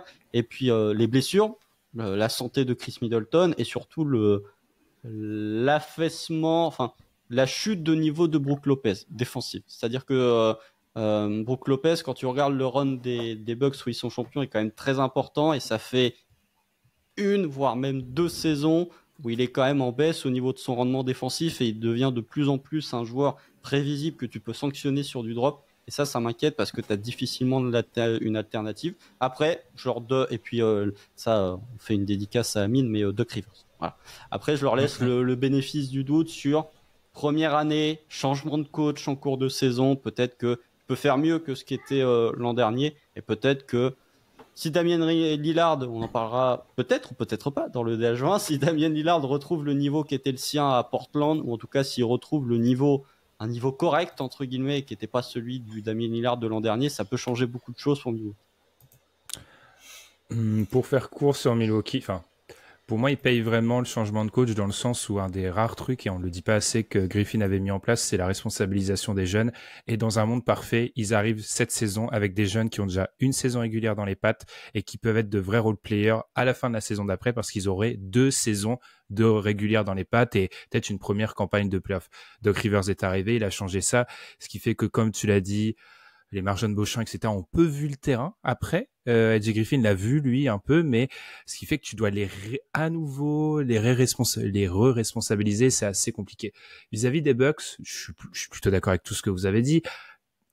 Mon petit grief avec Constant, c'est qu'il y a une différence entre un joueur qui se blesse tout le temps et qui, du coup, est blessé en saison régulière et un joueur qui est pas blessé en saison régulière et qui a le malheur de se blesser en playoff. Il y a une notion de malchance qui est, selon moi, c'est là où on n'est pas d'accord, nous deux. On en parlera dans le DH20. Juste par rapport aux Bucks, pour moi, ils sont encore là parce que je trouve qu'on n'a pas assez parlé des playoffs de Damian Lillard qui ont été un motif d'espoir. Alors certes, ils sont courts, ils se blessent, mais sur la capacité à prendre du pull-up, sur la capacité à assumer une charge offensive, il a été là. Alors il a été là que pendant 1 match et demi, 2 matchs, mais même son premier quart du premier match contre les Pacers m'a rassuré. C'est la première mi-temps du game 1, les playoffs de Lillard, quoi, c'est tout. Je dirais plus que les playoffs de Middleton sont porteurs d'espoir que les playoffs de Lillard. Hein. Aussi. Ouais, mais Middleton, au niveau du shot making. Il y a ce truc où il revient tout le temps en bonne santé en playoffs, ce qui n'a aucun sens, mais à chaque fois, il le fait à chaque fois, lui. C'est une espèce d'anti-Giannis. Donc, je les laisse là, mais je suis d'accord avec vous, il y a beaucoup de questions et c'est une équipe qui est effectivement sur son dernier run, mais pour résumer ce que je voulais dire, elle aurait pas dû entamer ce dernier run de cette façon-là. Ça aurait dû être autre, si les choses avaient bien fonctionné dans la première année. Pas tellement sportivement, mais d'un point de vue du projet. Ça aurait dû être enchaînons.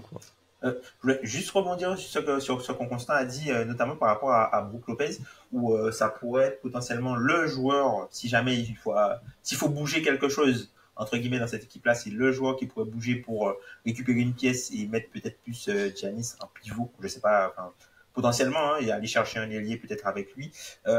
Moi, il y a un truc qui m'interroge par rapport à Brook Lopez. Tu vois, Constant a dit qu'il a fait qu'il a fait une moins bonne saison défensivement. Et tu vois, moi, à la test, je suis totalement d'accord avec toi. Par contre, statistiquement, ça dit autre chose. Et moi, c'est assez bizarre, en fait, pour moi. Parce que la test, je suis totalement d'accord avec toi sur la test.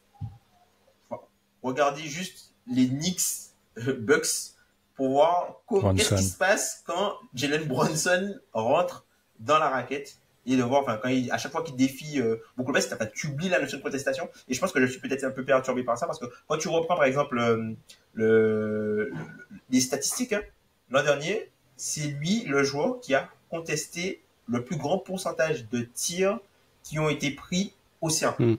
Il a contesté 46% des tirs qui ont eu lieu au cercle quand il était sur le terrain. Il n'y a personne qui a fait mieux et il a laissé les adversaires à peu près 53% de réussite, ce qui est largement au-dessus de la moyenne en termes d'efficacité. Enfin, quand je dis au-dessus de la moyenne, c'est-à-dire que c'est largement mieux en fait que la moyenne des joueurs NBA. C'est un chiffre élite et ça en fait ça matche pas forcément la test qu'on a eu. Et c'est quand je disais qu'elle était moins bonne défensivement, c'est pas forcément sur la protection de cercle, c'est sur la notion de mobilité et la prévisibilité du drop. C'est-à-dire que justement, si c'est face à Jalen Brunson, c'est pas considéré comme un tir contesté au cercle, mais par contre sur le manque de mobilité ici. Oui. Voilà.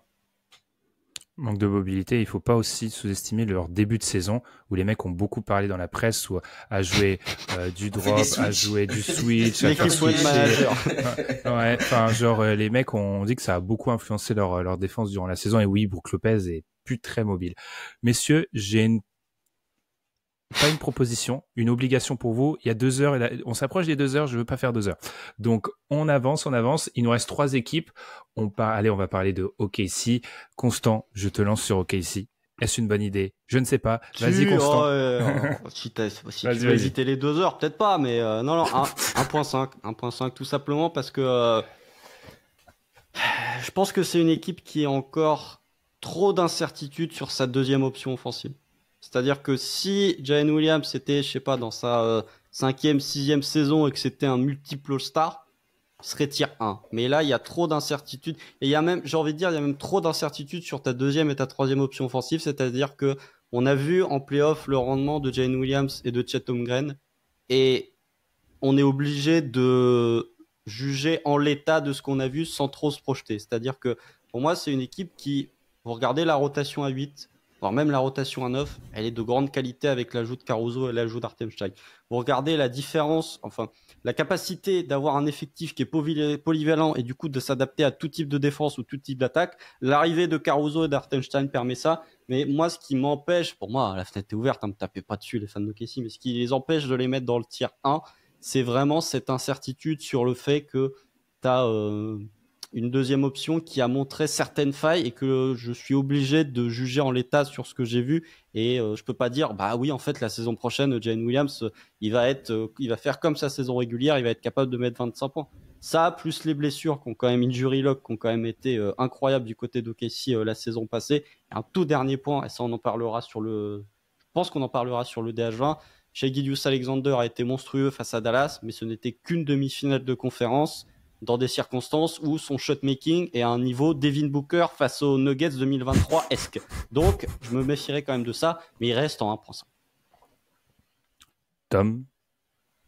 Moi, c'est tier 1, hein, littéralement. Je pense que, tu vois, on parlait de la notion de 80, la différence entre 82 et 16 matchs. Je trouve que OKC, c'est la seule équipe qui a su récupérer des joueurs qui renforcent ses forces et améliore une petite partie de ses faiblesses, même s'il y a encore la question autour du shooting, même si bon, remplacer Caruso par Guidi au niveau du shooting, tu as moins de création, mais tu as plus de shooting. Je pensais que tu allais nous emmener par là, en fait, la notion de playmaking constant, plutôt que la notion plus shooting que playmaking, vraiment.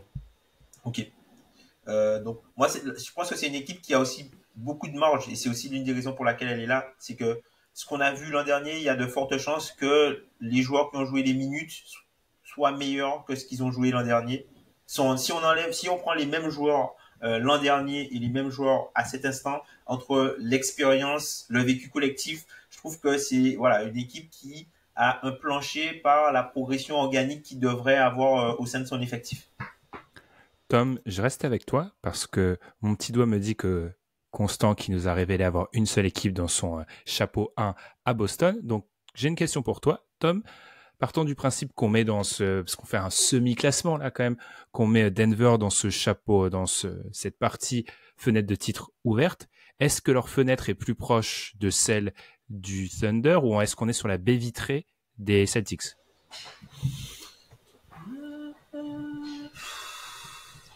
Je pense qu'ils sont... Actuellement, je pense qu'ils sont plus proches d'OKC que de Boston. Parce que j'ai trop d'incertitudes sur qui remplace Casey. Je serais assez d'accord. Je trouve que dans notre exercice, Constant a peut-être raison. Il y a peut-être un baie vitrée qu'il faudrait mettre en numéro 1 pour Boston. Mais une véranda. Ouais. Non, mais après, pour moi, ils sont 1,25 Denver. C'est-à-dire que, en fait, je vais théoriser ma pensée, c'est-à-dire que... Constant, c'est les vitesses d'écoute de podcast. Ouais, c'est ça.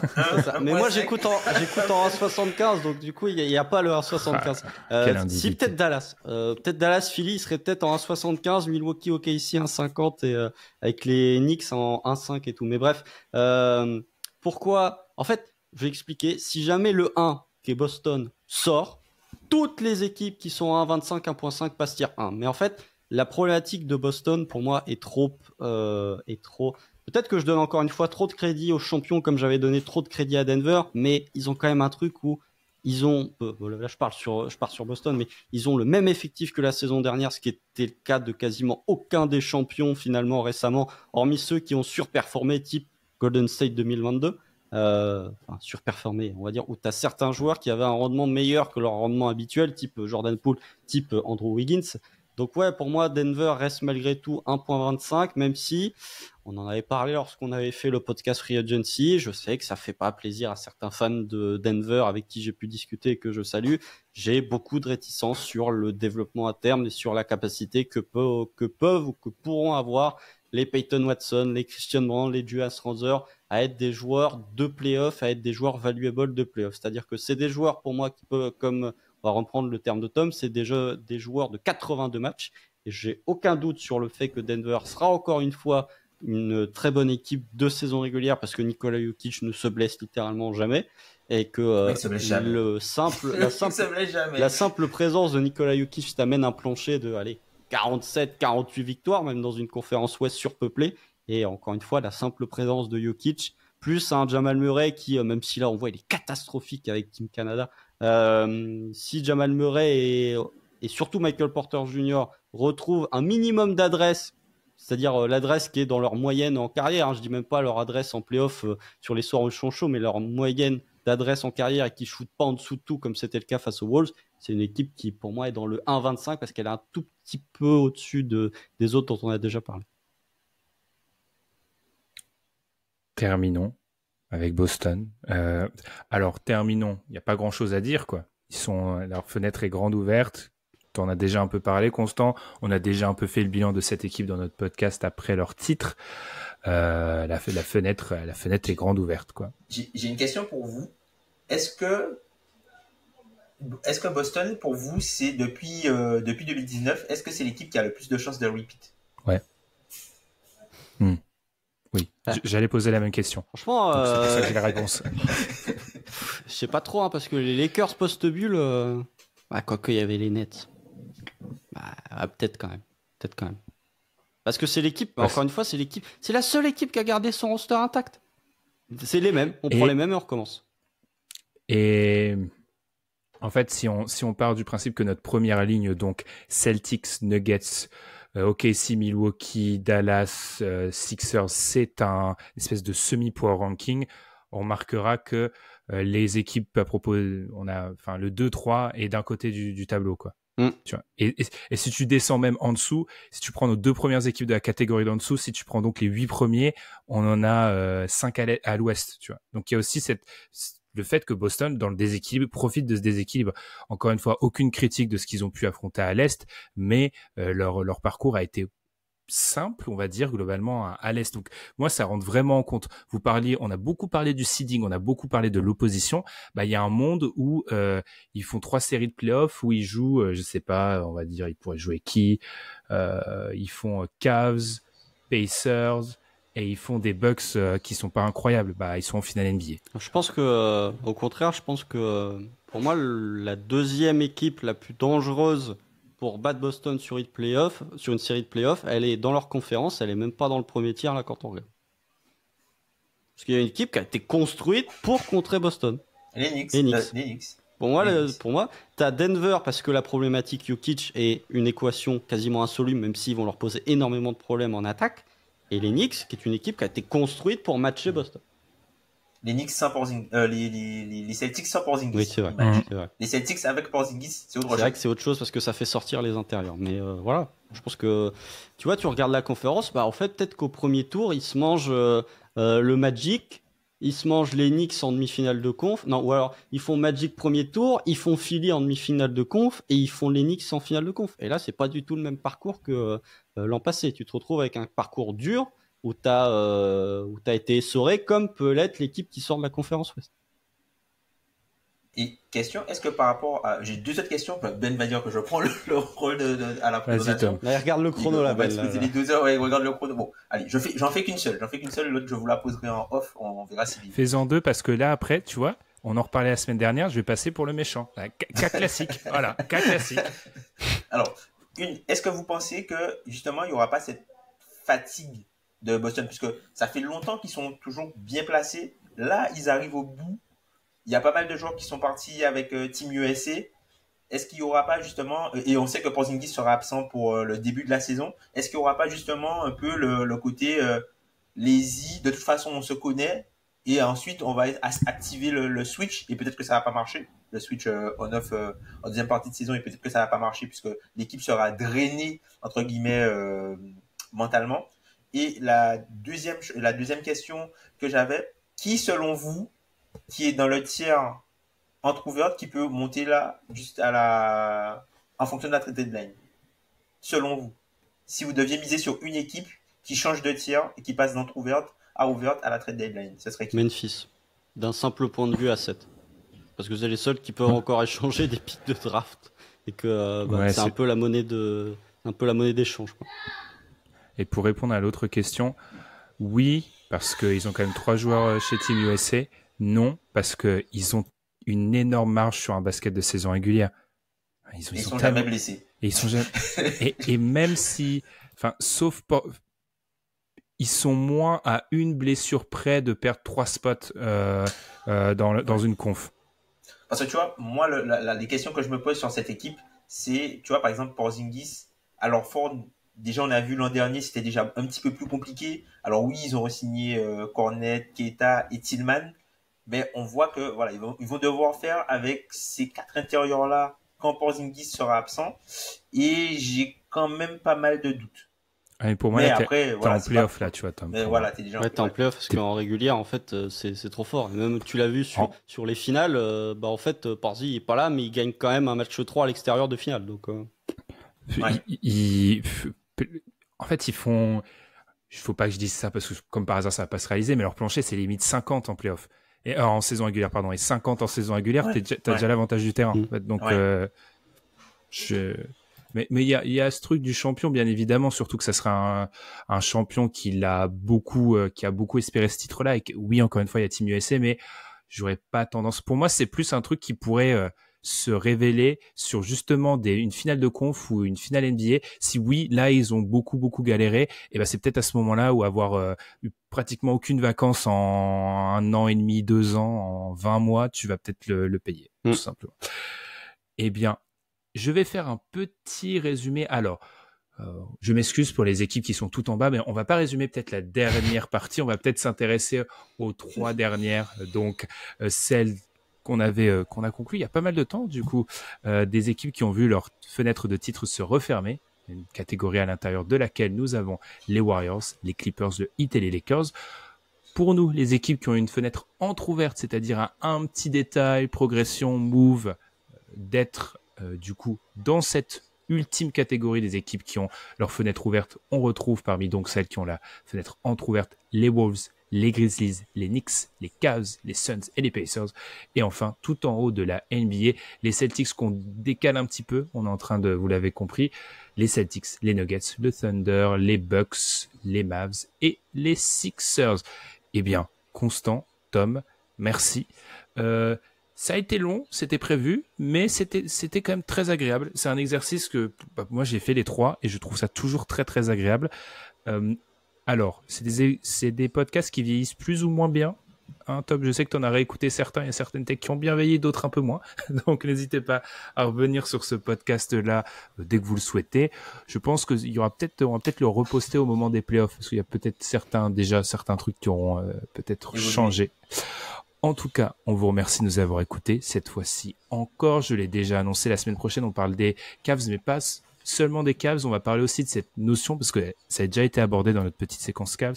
Comment font les Cavs pour, justement, ne pas être dans cette situation où on hésite entre fenêtre fermée, fenêtre ouverte, entrouverte, malgré le fait qu'ils gagnent un paquet de matchs de saison régulière. C'est un beau résumé de la carrière de Donovan Mitchell quand même. Ça aurait dû être le podcast La carrière de Donovan Mitchell résumé en une problématique.